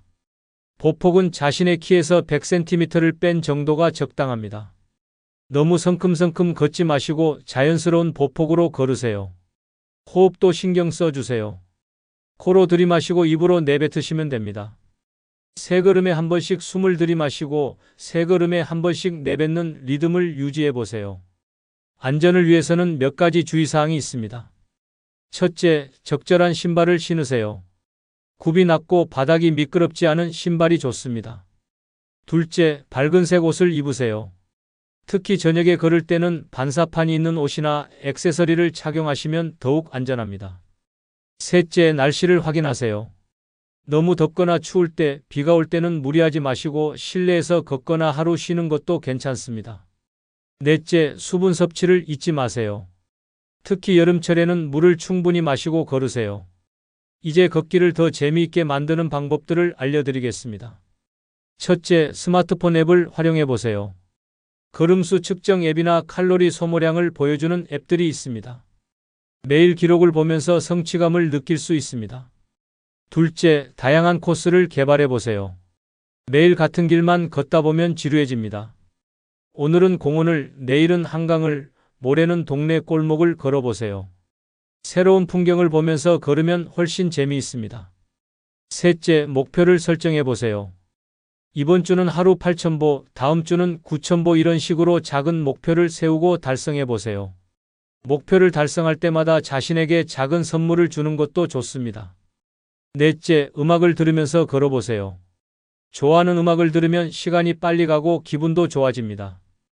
다만 교통량이 많은 곳에서는 안전을 위해 볼륨을 너무 크게 하지 마세요. 이제 실제 성공 사례들을 들려드리겠습니다. 먼저 서울에 사시는 이정호 어르신의 이야기입니다.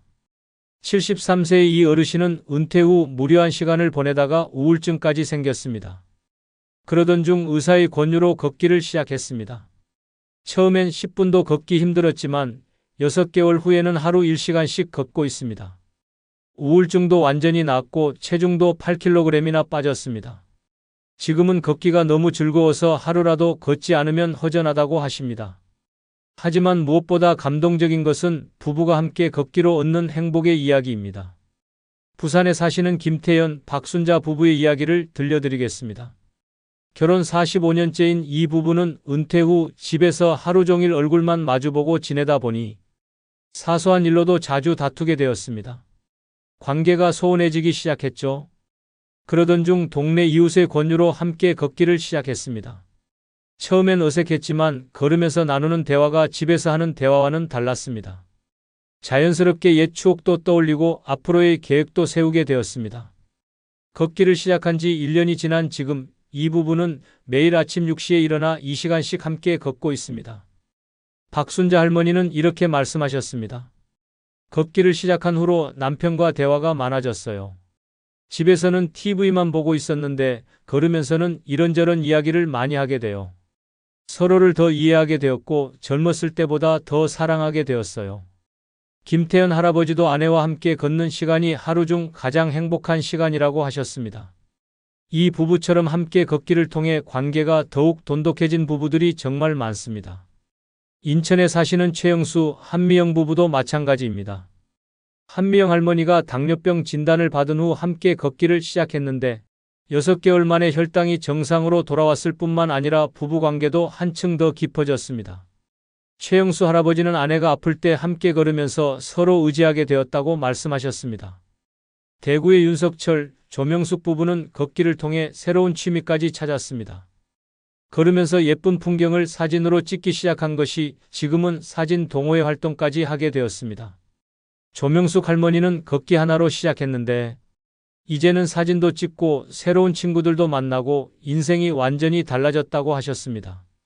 광주의 박용석, 김영희 부부는 걷기를 통해 건강뿐만 아니라 경제적 효과도 보았습니다. 이전에는 건강 문제로 병원비가 많이 나갔는데 걷기를 시작한 후 병원 갈 일이 현저히 줄어들었습니다. 김영희 할머니는 병원비로 나가던 돈으로 이제는 가끔 여행도 가고 손자들 용돈도 주고 있다고 웃으며 말씀하셨습니다. 서울의 정현수, 이순희 부부는 걷기를 통해 소통의 기술을 배웠다고 합니다. 이순희 할머니는 걸으면서 하는 대화는 앉아서 하는 대화와 완전히 달라요. 서로 감정이 격해지지 않고 더 차분하게 이야기할 수 있어요 라고 하셨습니다. 마지막으로 걷기로 새로운 인생을 찾은 분도 계십니다. 전주에 사시는 홍길동 어르신은 75세의 아내를 여의고 혼자 지내면서 극도의 우울감에 시달렸습니다. 그런데 걷기를 시작한 후 같은 길을 걷는 사람들과 자연스럽게 인사를 나누게 되었고 이제는 걷기 모임의 리더 역할을 하고 있습니다. 걷기가 저에게 새로운 인생을 선물해 주었다고 하시며 환하게 웃으셨습니다. 여러분, 지금까지 긴 이야기를 들어주셔서 정말 감사합니다. 제가 오늘 들려드린 모든 이야기의 핵심은 하나입니다. 노후의 가장 좋은 취미는 바로 걷기라는 것입니다. 돈도 들지 않고 언제 어디서나 할 수 있으며 건강에도 좋고 정신건강에도 도움이 되는 완벽한 취미입니다.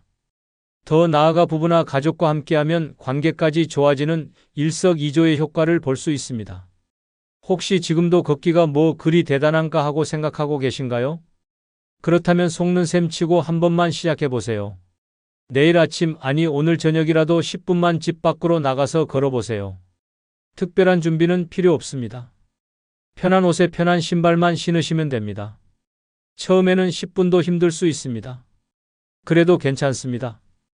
며칠 지나면 15분, 20분으로 늘릴 수 있게 됩니다. 한 달 후에는 30분이 전혀 부담스럽지 않을 것입니다. 3개월 후에는 걷지 않으면 오히려 허전함을 느끼게 될 것입니다. 배우자가 계시다면 꼭 함께 걸어보세요.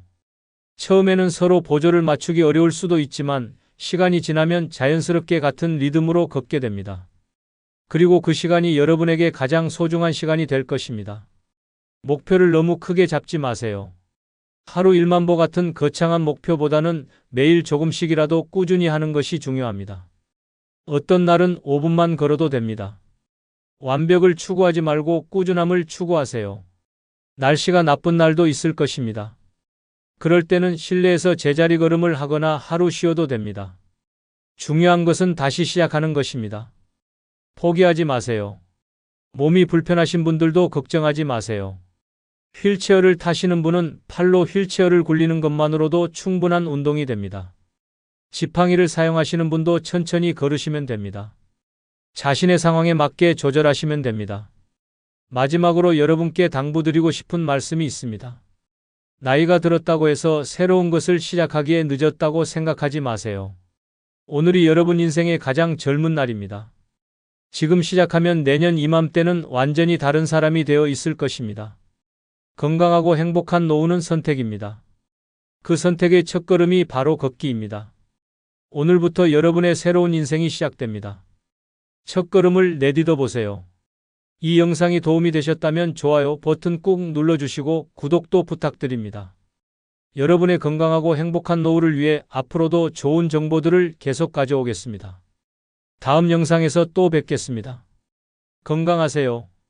그리고 지금 바로 그냥 문만 열고 나가서 걸으십시오. 걷기는 공짜입니다. 안녕하세요, 여러분. 오늘은 정말 중요한 이야기를 해드리려고 합니다. 노후를 완전히 망치는 5가지 돈 씀씀이에 대해 말씀드리겠습니다. 여러분, 혹시 이런 분 주변에 계시지 않으세요? 은퇴하자마자 갑자기 명품을 사고 비싼 골프용품을 구입하고 고급 레스토랑을 찾아다니는 분 말입니다. 처음에는 그동안 고생했으니 이제 좀 누려도 되지 않을까 생각하죠. 하지만 여기서 함정이 시작됩니다.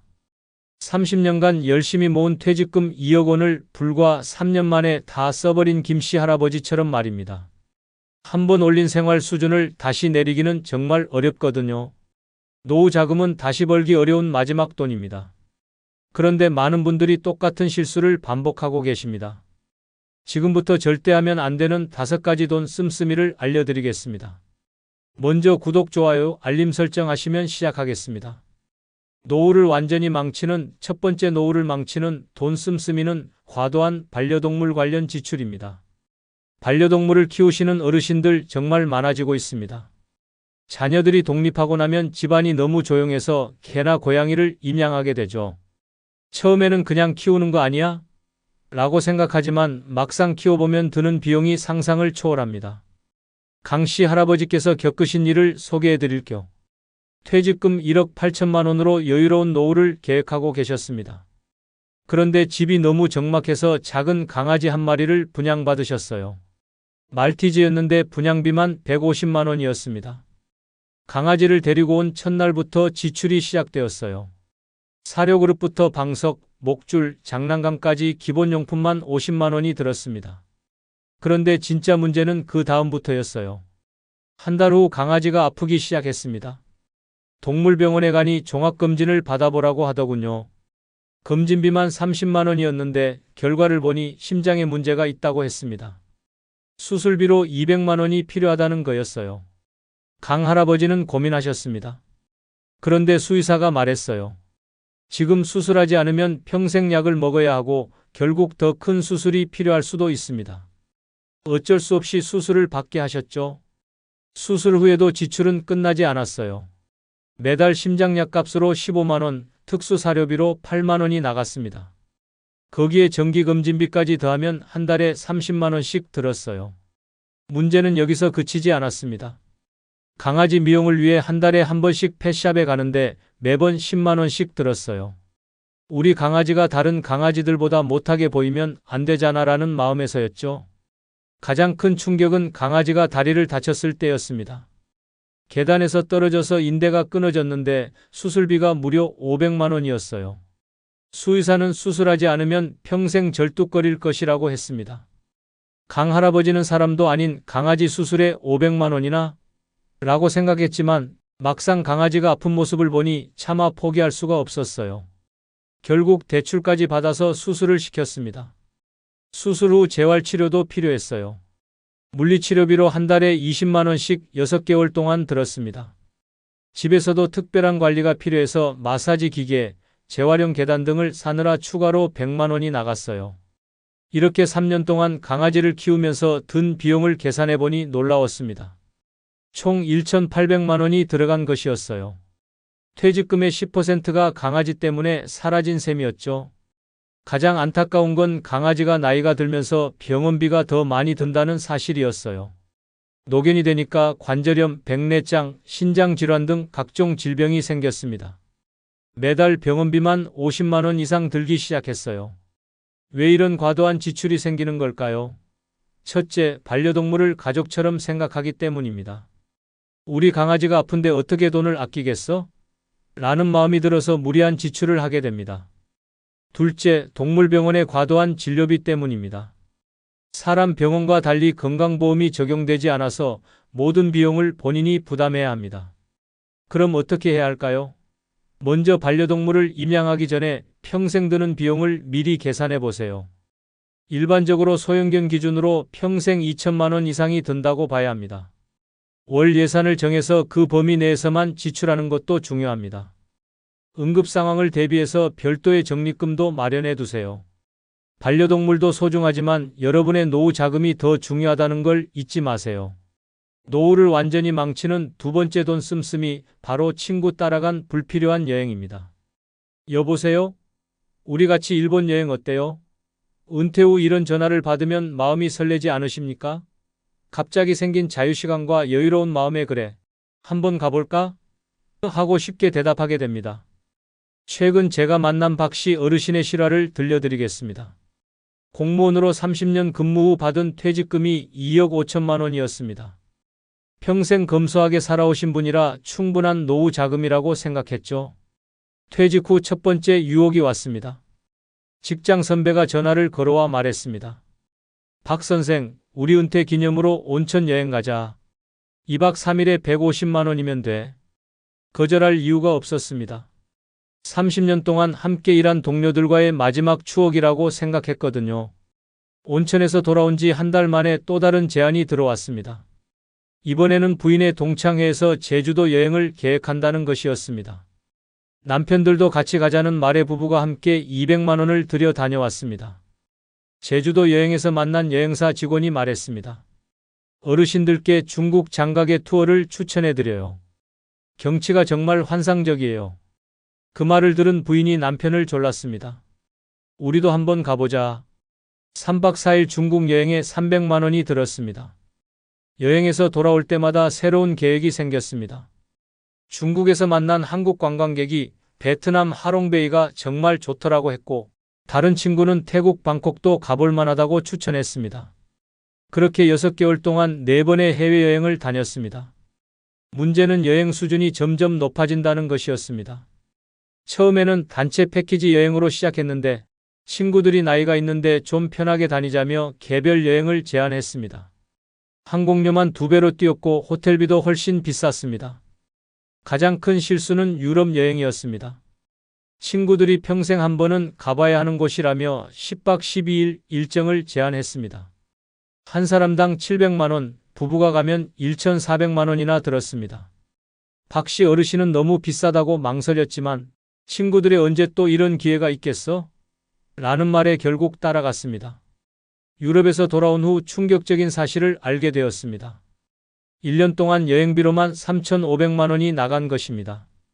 퇴직금의 14%가 여행비로 사라진 셈이었죠. 더욱 심각한 건 여행 중독 증상이 나타났다는 점입니다. 집에만 있으면 답답해서 견딜 수 없고 친구들과 만나면 이번에는 어디로 갈까? 라는 이야기만 나왔습니다. 여행이 취미가 아니라 의무처럼 느껴지기 시작했습니다. 왜 이런 현상이 나타나는 걸까요? 첫째, 은퇴 후 급격히 늘어난 자유시간을 어떻게 보내야 할지 몰라서입니다. 평생 바쁘게 살던 사람들은 갑자기 할 일이 없어지면 불안해집니다. 여행이 그 불안감을 달래주는 수단이 되는 거죠. 둘째, 친구들과의 관계를 유지하고 싶은 마음 때문입니다.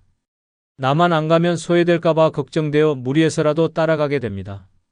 특히 한국 사회의 집단 문화에서는 이런 압박감이 더 심합니다. 셋째, 마지막 기회라는 심리적 압박 때문입니다. 건강할 때 가야 한다. 나이 들면 못 간다는 생각에 급하게 결정하게 됩니다. 여행업계도 이런 심리를 이용해 시니어 전용 인생 마지막 여행 같은 마케팅을 합니다. 그럼 어떻게 대처해야 할까요? 가장 중요한 것은 연간 여행 예산을 정하는 것입니다. 노후 자금에서 여행비로 쓸 수 있는 금액을 미리 정하고 그 범위를 절대 넘지 않아야 합니다. 전문가들은 연간 소득의 5% 이내를 권장합니다. 친구들의 모든 제안을 수용할 필요는 없습니다. 이번에는 개인 사정으로 못 가겠다고 당당하게 말하세요. 진정한 친구라면 이해해 줄 것입니다. 여행의 목적도 다시 생각해 보세요. 단순히 시간 때우기나 친구들과의 어울림이 목적이라면 굳이 비싼 해외여행일 필요가 없습니다. 국내 당일치기 여행이나 근교 나들이로도 충분히 즐거운 시간을 보낼 수 있습니다. 마지막으로 기억하세요. 여행은 삶을 풍요롭게 하는 도구이지 삶의 전부가 되어서는 안 됩니다. 세 번째로 노후를 망치는 돈 씀씀이는 경조사비 과한 지출입니다. 혹시 이런 고민 해보신 적 있으신가요? 예전 직장 후배가 결혼한다는데 얼마나 줘야 할까? 이웃집 아들 돌잔치에 갔는데 다른 분들은 얼마나 주셨을까? 은퇴 후에도 끊이지 않는 경조사 때문에 매달 지출이 만만치 않습니다. 얼마 전 상담받은 조씨 할머니 경우를 보겠습니다. 평생 인맥 관리를 중요하게 여기셨던 분이라 지인이 정말 많았습니다. 은퇴금으로 2억 원을 모으셨는데 퇴직 후 경조사비 지출이 걷잡을 수 없이 늘어났습니다. 문제의 시작은 직장 후배들의 결혼 러시였습니다. 한 달에 결혼식만 3번씩 있었고 매번 20만 원씩 축의금을 냈습니다. 예전에 내가 결혼할 때 10만 원 받았으니까 물가 상승을 고려해서 20만 원은 줘야지라고 생각하셨거든요. 결혼식뿐만 아니라 돌잔치도 문제였습니다. 조할머니가 다니던 교회 젊은 부부들이 아이를 낳을 때마다 돌잔치에 초대받았습니다. 한 번 가면 10만 원은 기본이고 특별히 가까운 사이라면 20만 원도 줬습니다. 더 큰 문제는 장례식이었습니다. 같은 나이대 지인들의 부모님이나 배우자가 돌아가시는 일이 늘어났습니다. 조문을 갈 때마다 30만 원에서 50만 원씩 부조금을 냈습니다. 상가에는 넉넉하게 줘야 한다는 생각 때문이었죠. 가장 부담스러웠던 건 회가변과 칠순년이었습니다. 친구들이 하나둘씩 회갑을 맞으면서 큰 잔치를 벌였는데 매번 50만 원에서 100만 원씩 들었습니다. 축하금도 줘야 하고 가족들과 함께 참석하면 식사비도 따로 나갔거든요. 계산해보니 한 달 평균 경조사비가 200만 원이 넘었습니다. 1년이면 2,400만 원입니다. 조할머니는 인심이 후해야 나중에 내가 어려울 때도 도움받는다고 생각했지만 현실은 달랐습니다. 정작 조할머니가 경제적으로 어려워졌을 때는 아무도 도와주지 않았습니다. 그동안 축의금을 받았던 사람들은 연락도 잘 안 되고 도움을 요청해도 요즘 우리도 어려워서라며 돌아섰습니다. 왜 이런 일이 벌어지는 걸까요? 첫 번째 이유는 체면을 중시하는 문화 때문입니다. 너무 적게 주면 구두쇠라는 소리 듣는다는 걱정에 과도하게 지출하게 됩니다. 두 번째는 상호부조의 착각입니다. 지금 많이 줘야 나중에 많이 받는다고 생각하지만 실제로는 그렇지 않은 경우가 많습니다. 특히 나이 차이가 많이 나는 후배들에게 준 축의금은 돌려받을 가능성이 거의 없습니다. 세 번째는 물가 상승을 과도하게 반영하는 것입니다. 예전에 5만 원 줬으니까 지금은 20만 원 줘야지라고 생각하지만 경조사비는 물가만큼 오르지 않는 경우가 많습니다. 그럼 어떻게 현명하게 대처해야 할까요? 먼저 경조사비 예산을 정하세요. 월 소득에서 경조사비로 쓸 수 있는 비율을 미리 정하고 그 범위 내에서만 지출하는 겁니다. 관계의 친밀도에 따라 차등을 두는 것도 필요합니다. 가족이나 정말 가까운 친구가 아니라면 굳이 과도하게 줄 필요가 없습니다. 일반적인 수준에서 적당히 주면 됩니다. 무엇보다 안 가는 용기도 필요합니다. 모든 경조사에 참석할 의무는 없습니다. 경제적으로 부담된다면 개인 사정으로 참석이 어렵다고 정중하게 양해를 구하세요. 진정한 인간관계는 돈으로 유지되는 것이 아닙니다. 적당한 선에서 마음을 표현하는 것으로도 충분합니다. 노후를 완전히 망치는 네 번째 돈 씀씀이는 바로 자녀와 손주에 대한 각종 지원입니다. 여러분, 이런 말 들어보셨죠? 엄마, 집값이 너무 올라서 대출이 안 돼요. 조금만 도와주세요. 또는 아버지, 우리 애가 영어 학원을 다니고 싶어 하는데 학원비가 부담돼요. 자녀가 이런 말을 하면 부모 마음이 어떻겠습니까?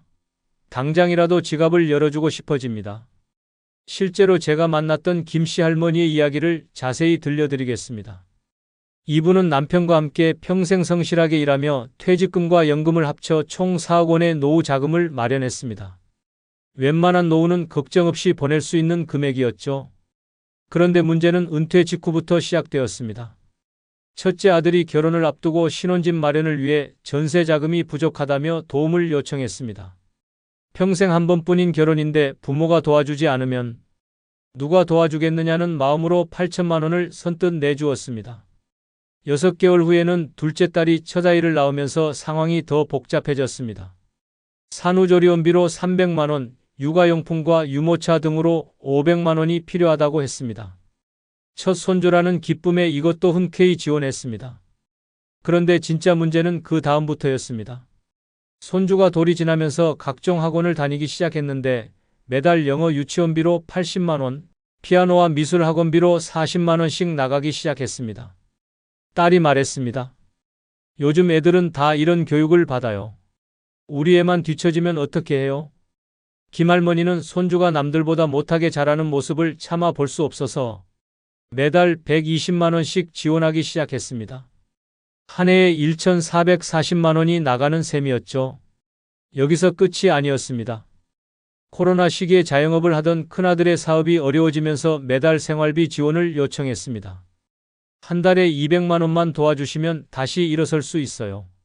아들의 간절한 부탁에 1년 반 동안 매달 200만 원씩 총 3,600만 원을 지원했습니다. 그러는 사이 둘째 딸도 둘째 아이를 낳았습니다. 이번에는 산후도우미비와 육아용품비로 또 800만 원이 필요했습니다. 첫째와 공평하게 해야 한다는 생각에 이것도 지원했습니다. 시간이 지나면서 지출은 계속 늘어만 갔습니다. 큰 손주는 초등학교에 입학하면서 사교육비가 더 많이 들었고 작은 손주도 어린이집을 다니기 시작했습니다. 김할머니는 두 손주의 교육비를 합쳐 매달 200만 원씩 지원하게 되었습니다. 명절이나 생일 때마다 용돈과 선물비로 나가는 돈도 만만치 않았습니다. 손주들 생일 선물로 한 번에 50만 원씩, 명절 때마다 자녀들에게 100만 원씩 주다 보니 1년에 추가로 800만 원 정도가 더 나갔습니다. 결과가 어떻게 되었을까요? 불과 5년 만에 4억 원이었던 노후 자금이 1억 2천만 원으로 줄어들었습니다. 자녀와 손주 지원으로만 2억 8천만 원이 나간 것입니다. 더 충격적인 것은 자녀들의 반응이었습니다. 김할머니가 경제적으로 어려워져서 지원을 줄이겠다고 하자 자녀들은 오히려 서운해했습니다. 그동안 해주시던 걸 왜 갑자기 안 해주세요? 다른 할머니들은 다 해주시던데요. 이런 말들을 들으니 김할머니는 정말 억울했습니다. 여러분, 이런 상황이 왜 생기는지 아십니까? 부모들은 자녀가 힘들어하는 모습을 보면 참을 수가 없습니다. 특히 손주가 관련되면 더욱 그렇죠. 우리 손주가 다른 아이들보다 못하게 살면 안 된다는 마음이 앞섭니다. 또한 처음 한두 번 도와주다 보면 그것이 당연한 일이 되어버립니다. 자녀들도 부모의 도움을 받는 것을 자연스럽게 여기게 되고 스스로 해결하려는 노력보다는 부모에게 의존하는 습관이 생깁니다. 그럼 어떻게 해야 할까요? 먼저 지원의 원칙과 한계를 명확히 정해야 합니다. 예를 들어 결혼 축하금은 이번이 마지막, 교육비 지원은 1년간만, 생활비 지원은 6개월 한정 같은 식으로 처음부터 기간을 정해야 합니다. 또한 현금 지원보다는 현물 지원을 하는 것이 좋습니다. 손주 옷을 직접 사주거나 교육비를 직접 학원에 입금하는 방식으로 말입니다. 이렇게 하면 돈이 다른 용도로 사용되는 것을 막을 수 있습니다. 무엇보다 중요한 것은 자녀들이 스스로 문제를 해결할 수 있도록 격려하는 것입니다. 당장은 야박해 보일 수 있지만 장기적으로는 자녀들의 자립심을 기를 수 있습니다. 기억하세요. 여러분의 노후 자금이 바닥나서 가난해지면 결국 자녀들에게 더 큰 부담이 됩니다. 5번째, 노후를 망치는 돈 씀씀이, 취미생활 및 장비에 과도한 투자입니다. 은퇴하시면 갑자기 하루 종일 할 일이 없어집니다. 그래서 많은 분들이 새로운 취미를 찾게 되죠. 이제 시간도 많고 돈도 있으니까 평생 하고 싶었던 걸 해보자. 이런 마음으로 시작하는데 여기서 큰 함정이 기다리고 있습니다. 얼마 전 만난 윤씨 어르신의 골프 이야기부터 해드릴게요. 직장 다닐 때는 접대 골프만 가끔 쳤는데 은퇴 후 본격적으로 골프를 배우기 시작하셨어요. 골프채 하나만 제대로 된 걸로 사자며 시작한 투자가 무려 300만 원이었습니다. 골프채를 산 지 한 달 만에 초보자용 채로는 실력이 늘지 않는다는 말을 듣고 프로용 골프채 세트를 또 샀어요. 이번에는 800만 원이었죠. 거기에 골프와 골프웨어, 골프 가방까지 사니까 추가로 200만 원이 들었습니다. 골프장 회원권도 문제였어요. 매번 비회원 요금 내는 것보다 회원권 사는 게 낫다며 3천만 원짜리 회원권을 샀습니다. 하지만 실제로 계산해보니 회원권 값을 뽑으려면 20년 동안 매주 골프를 쳐야 했어요. 다음은 사진에 빠진 최 씨 할머니 이야기입니다. 손주 사진을 예쁘게 찍어주고 싶다는 마음으로 카메라를 배우기 시작하셨어요. 처음에는 50만 원짜리 카메라로 시작했는데 사진 동호회에 가니까 다들 훨씬 비싼 카메라를 쓰더라고요. 좋은 사진을 찍으려면 좋은 카메라가 있어야 한다는 말에 넘어가서 300만 원짜리 전문가용 카메라를 샀어요. 거기에 각종 렌즈까지 사니까 500만 원이 더 들었습니다. 삼각대, 플래시, 카메라, 가방 등 액세서리까지 하면 총 1천만 원이 넘게 들었어요. 등산을 시작한 김씨 할아버지도 마찬가지였습니다. 처음에는 운동화에 평상복으로 동네 뒷산만 올랐는데 등산 모임에 나가니까 제대로 된 장비 없이는 안전하지 않다는 말을 들었어요. 등산화부터 시작해서 등산복, 배낭, 등산 스틱, 헤드램프 등을 사니까 200만 원이 들었습니다. 계절별로 다른 옷이 필요하다며 봄가을용, 여름용, 겨울용 등산복을 따로 사니까 추가로 300만 원이 나갔어요. 여기서 끝이 아니었어요. 텐트, 침낭, 버너, 코펠 등 캠핑용품까지 사면서 500만 원이 더 들었습니다. 좋은 장비가 있어야 안전하고 편하게 등산할 수 있다는 생각이었지만 실제로는 장비 값에 비해 사용 빈도가 너무 낮았어요. 이런 과도한 투자는 왜 일어나는 걸까요? 가장 큰 이유는 좋은 장비가 있어야 실력이 는다는 착각 때문입니다. 실제로는 장비보다 연습이 훨씬 중요한데 비싼 장비를 사면 마치 실력도 함께 사는 것처럼 느껴지거든요. 두 번째는 동호회 문화의 영향입니다. 같은 취미를 가진 사람들과 어울리다 보면 자연스럽게 장비 자랑이 나오고 뒤처지기 싫어서 더 비싼 장비를 사게 됩니다. 세 번째는 판매업체의 과장된 마케팅 때문입니다. 초보자용으로는 한계가 있다. 이 정도는 있어야 제대로 된 취미생활이다 같은 말로 소비를 부추깁니다. 현명하게 취미생활을 즐기려면 어떻게 해야 할까요? 먼저 단계별로 장비를 구입하세요. 처음부터 비싼 장비를 살 필요는 없어요. 기본적인 것으로 시작해서 실력이 늘면 조금씩 업그레이드하는 게 좋습니다. 중고 장비도 적극 활용하세요. 특히 처음 배우는 단계에서는 중고로도 충분합니다. 나중에 정말 필요하다고 판단되면 새 제품을 사면 돼요. 가장 중요한 건 취미생활 예산을 미리 정하는 것입니다. 노후 자금에서 취미생활에 쓸 수 있는 비율을 정하고 그 범위를 절대 넘지 마세요. 기억하세요. 취미생활의 진짜 목적은 즐거움과 건강입니다. 여러분, 지금까지 노후를 망치는 5가지 돈 씀씀이를 살펴봤습니다. 이 모든 상황들의 공통점이 무엇인지 아십니까? 바로 좋은 마음에서 시작된다는 것입니다. 자녀를 사랑하는 마음, 친구들과 어울리고 싶은 마음, 체면을 지키려는 마음 등 모두 나쁜 감정이 아닙니다.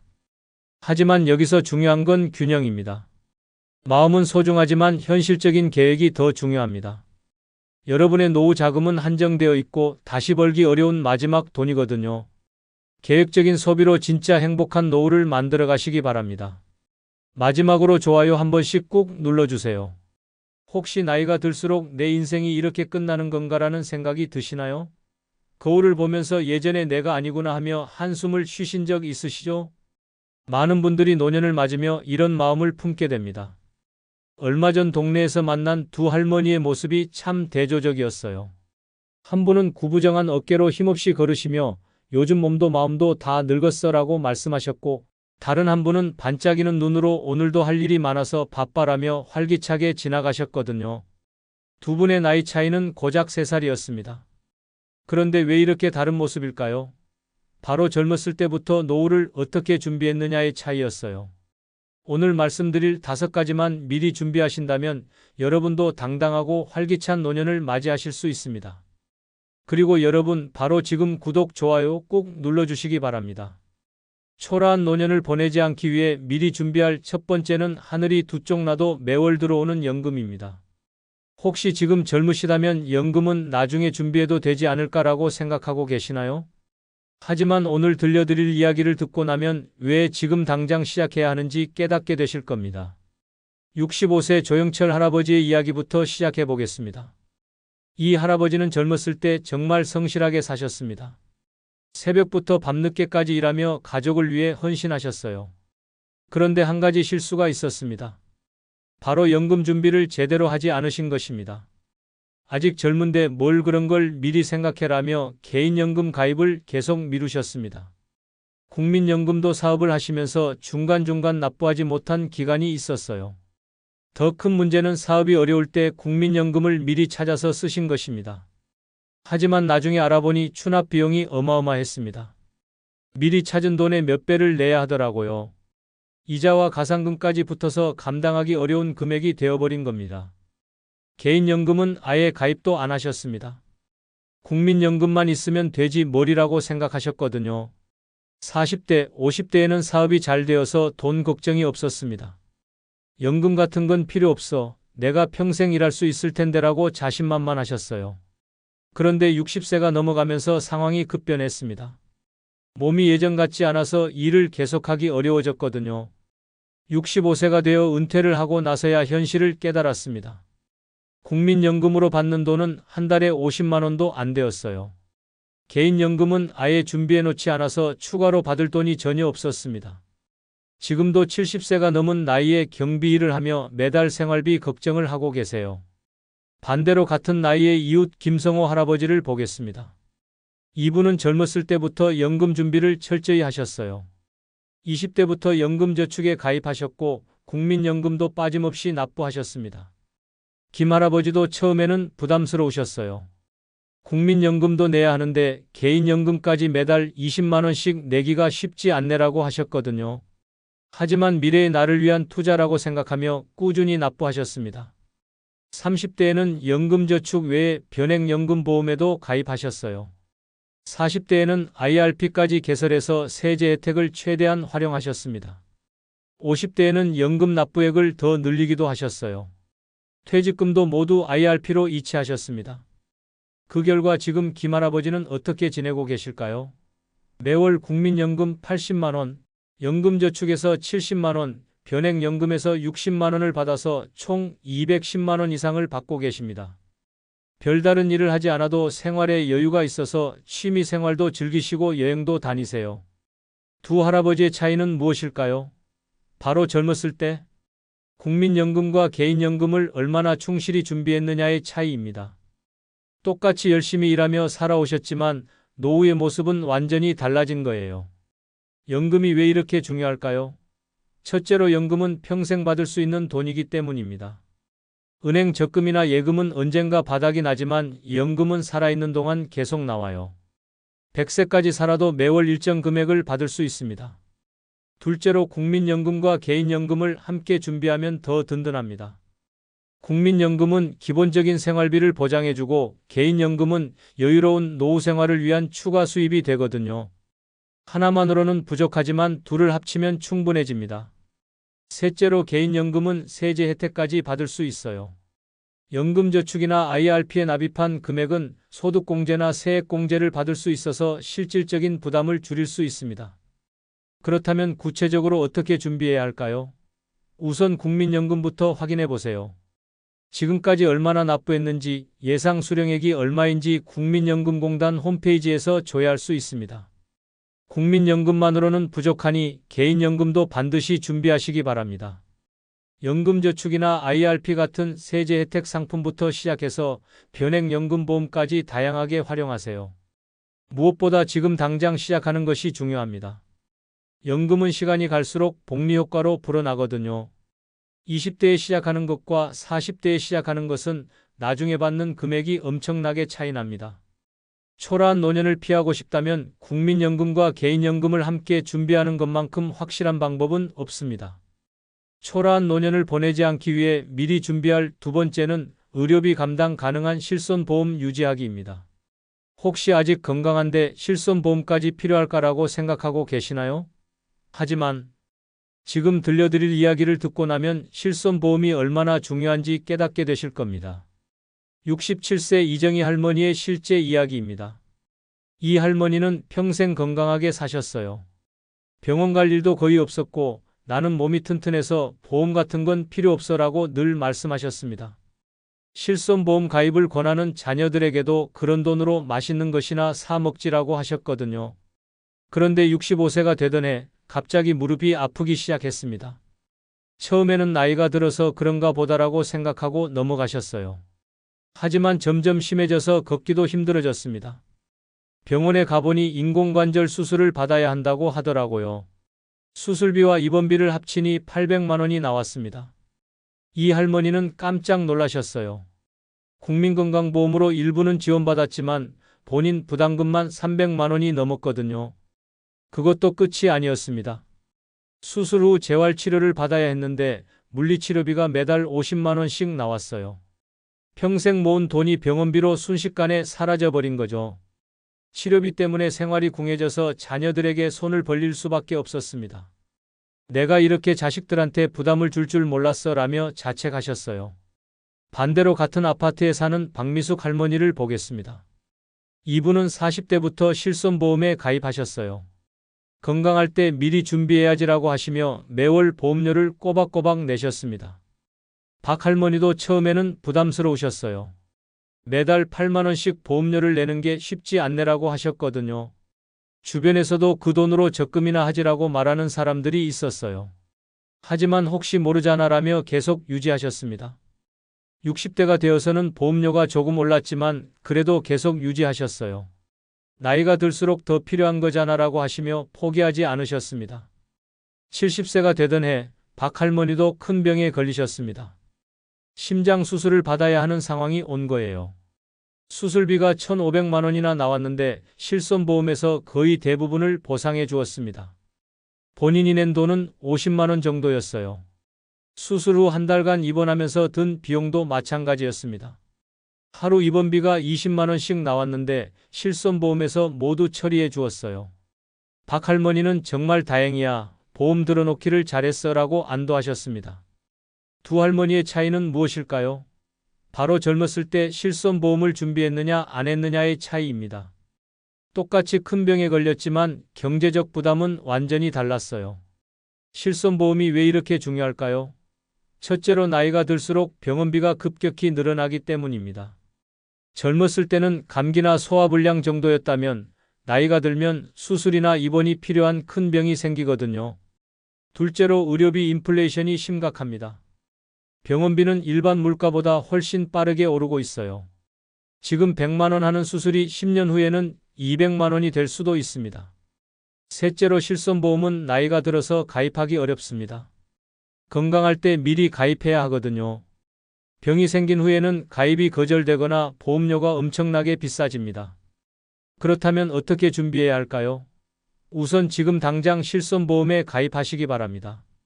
젊고 건강할 때 가입할수록 보험료가 저렴하고 보장도 좋아요. 이미 가입하신 분들은 절대 해지하지 마세요. 나이가 들면서 보험료가 오르더라도 유지하는 것이 유리합니다. 새로 가입하면 더 비싸거나 아예 가입이 안 될 수도 있거든요. 또한 보장 내용을 정기적으로 점검해 보세요. 의료기술이 발달하면서 새로운 치료법들이 나오는데 오래된 보험은 이런 부분이 보장되지 않을 수도 있어요. 무엇보다 실손보험을 노후 준비의 필수 항목으로 여기시기 바랍니다. 건강을 잃으면 돈도 함께 잃게 되니까요. 초라한 노년을 피하고 싶다면 실손보험 유지는 선택이 아니라 필수입니다. 세 번째는 평생 할 수 있는 취미입니다. 혹시 취미는 여유가 있을 때 하는 거 아닌가라고 생각하고 계시나요? 하지만 지금 들려드릴 이야기를 듣고 나면 취미가 얼마나 중요한지 깨닫게 되실 겁니다. 동네에 사는 김옥분 할머니 이야기를 들려드리겠습니다. 이분은 50대부터 서예를 배우기 시작하셨어요. 이제라도 뭔가 배워보고 싶어서라고 하시며 동네 문화센터에 등록하셨습니다. 처음에는 정말 어려웠습니다. 이 나이에 붓질을 배우려니 힘드네라고 하셨거든요. 글씨도 삐뚤빼뚤하고 먹물도 자꾸 번졌어요. 하지만 첫 수업에서 만난 다른 할머니들이 격려해 주셨어요. 우리도 처음에는 다 그랬어요. 괜찮아요 라며 위로해 주시는 분들이 계셨습니다. 수업이 끝나고 차 한 잔 마시며 이야기를 나누게 되었어요. 그렇게 서예 동기들과 친해지기 시작했습니다. 김할머니는 포기하지 않으셨어요. 조금씩이라도 늘고 있어라며 꾸준히 연습하셨습니다. 매주 입원식 문화센터에 가서 2시간씩 서예를 배우셨어요. 집에서도 틈틈이 연습하셨습니다. 60대가 되면서 실력이 늘기 시작했습니다. 같이 배우는 할머니들과도 더욱 친해졌습니다. 서예 이야기뿐만 아니라 일상 이야기, 자녀 이야기, 건강 이야기까지 나누며 진짜 친구가 되었어요. 놀라운 일이 일어났습니다. 서예반 할머니들이 김 할머니를 다른 모임에도 초대하기 시작한 거예요. 우리 등산 모임도 나와봐, 요리교실도 같이 다녀봐라며 새로운 활동들을 제안해 주셨습니다.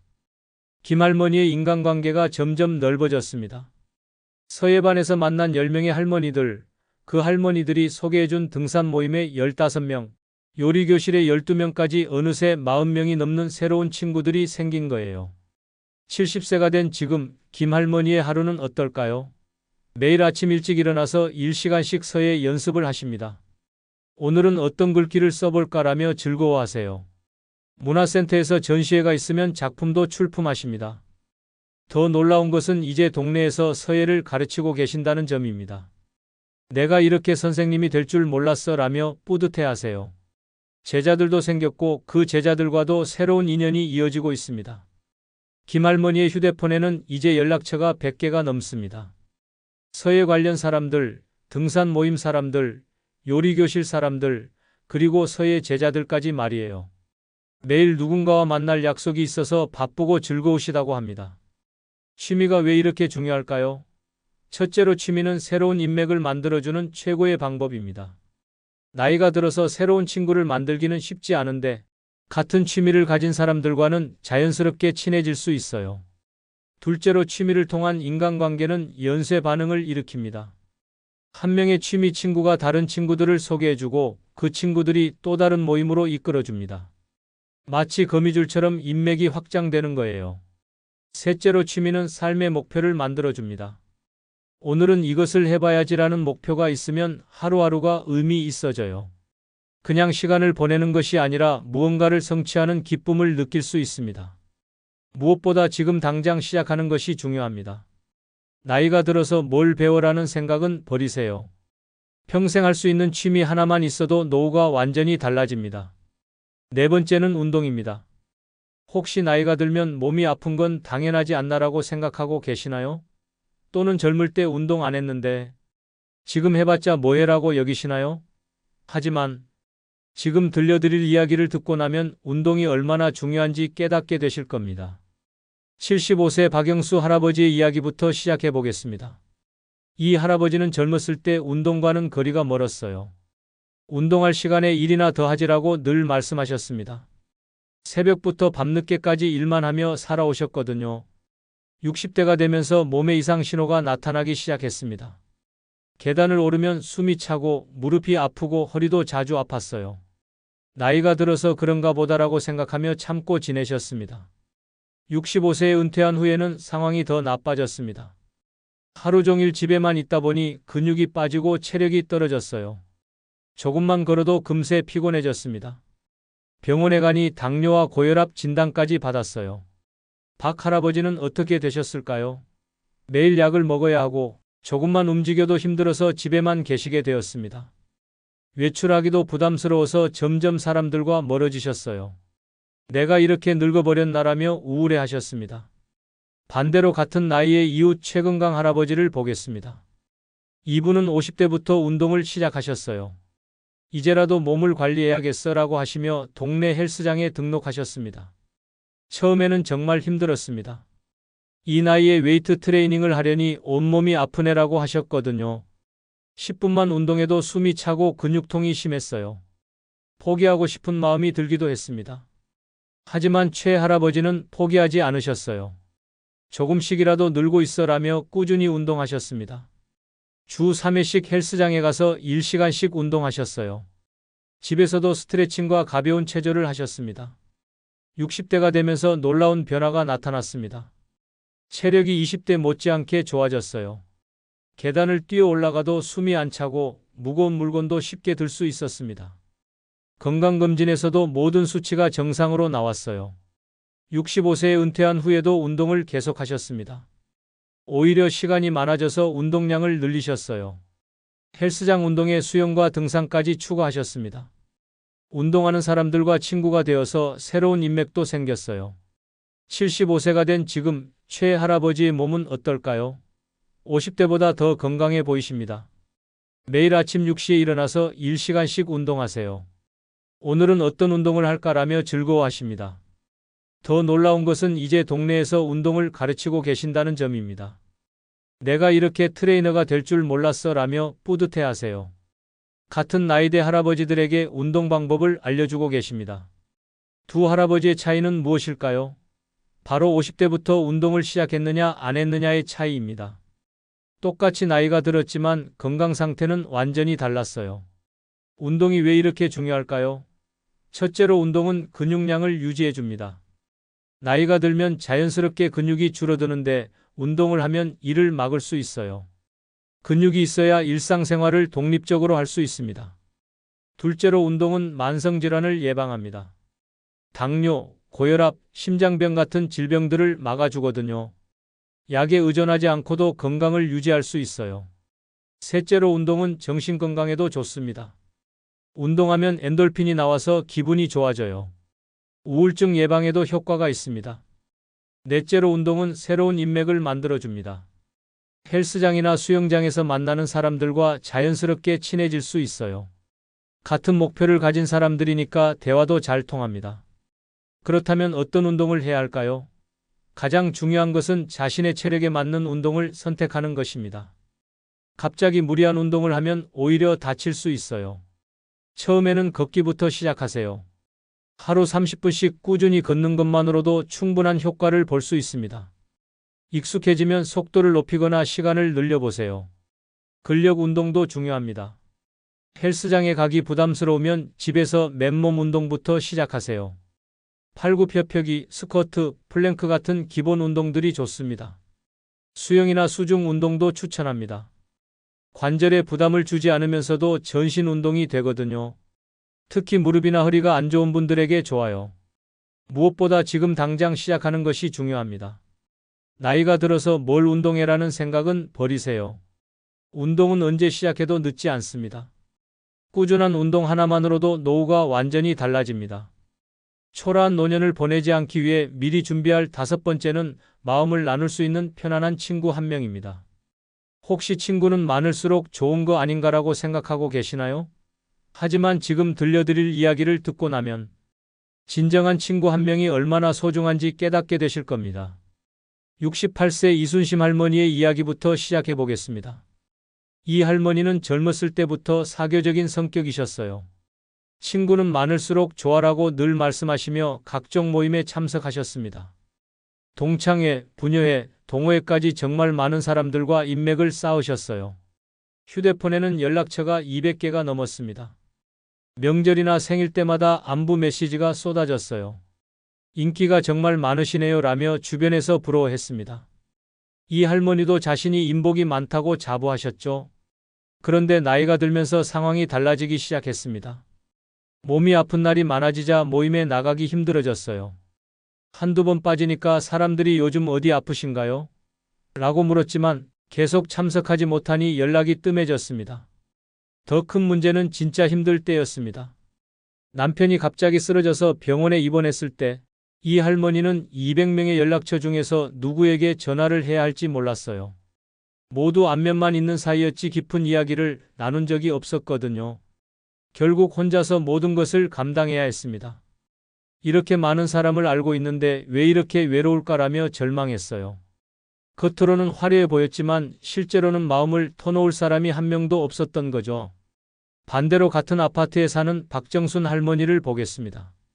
이분은 내성적인 성격이라 친구가 많지 않았어요.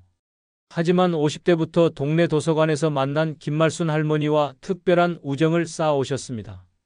처음에는 책 이야기로 시작된 인연이었어요. 이 책 어떠셨어요? 라며 가벼운 대화를 나누다가 점점 깊은 이야기를 하게 되었습니다. 가족 이야기, 건강 걱정, 노후 계획까지 서로의 속마음을 털어놓게 되었어요. 두 할머니는 매주 한 번씩 만나서 차를 마시며 이야기를 나누셨습니다. 요즘 어떻게 지내세요? 라는 안부로 시작해서 때로는 2시간씩 대화하기도 했어요. 서로의 기쁨과 슬픔을 함께 나누는 진짜 친구가 된 거죠. 70세가 된 지금 박 할머니에게 어려운 일이 생겼을 때 김 할머니는 어떻게 하셨을까요? 박 할머니가 허리 수술을 받게 되었을 때 김 할머니는 매일 병원에 찾아가셨어요. 걱정하지 마세요. 제가 옆에 있잖아요 라며 든든한 지원군이 되어주셨습니다. 두 할머니의 차이는 무엇일까요? 바로 진정한 친구 한 명을 만들었느냐 안 만들었느냐의 차이입니다. 수많은 아는 사람보다 마음을 나눌 수 있는 한 명의 친구가 더 소중한 거예요. 편안한 친구가 왜 이렇게 중요할까요? 첫째로 진정한 친구는 어떤 모습이든 받아줍니다. 화장하지 않은 모습도 기분이 안 좋은 모습도 그대로 받아들여 주어요. 가식 없이 편안하게 있을 수 있는 사람입니다. 둘째로 진정한 친구는 진심으로 들어줍니다. 같은 이야기를 여러 번 해도 싫어하지 않고 사소한 고민도 진지하게 들어주어요. 이런 사람이 있다는 것만으로도 마음이 든든해집니다. 셋째로 진정한 친구는 어려울 때 실질적인 도움을 줍니다. 말로만 위로하는 것이 아니라 직접 행동으로 도와주어요. 나이가 들수록 이런 도움이 정말 소중해집니다. 무엇보다 지금부터라도 진정한 친구를 찾아보세요. 나이가 들어서도 새로운 친구를 만들 수 있습니다. 편안한 친구 한 명만 있어도 노후가 완전히 달라집니다.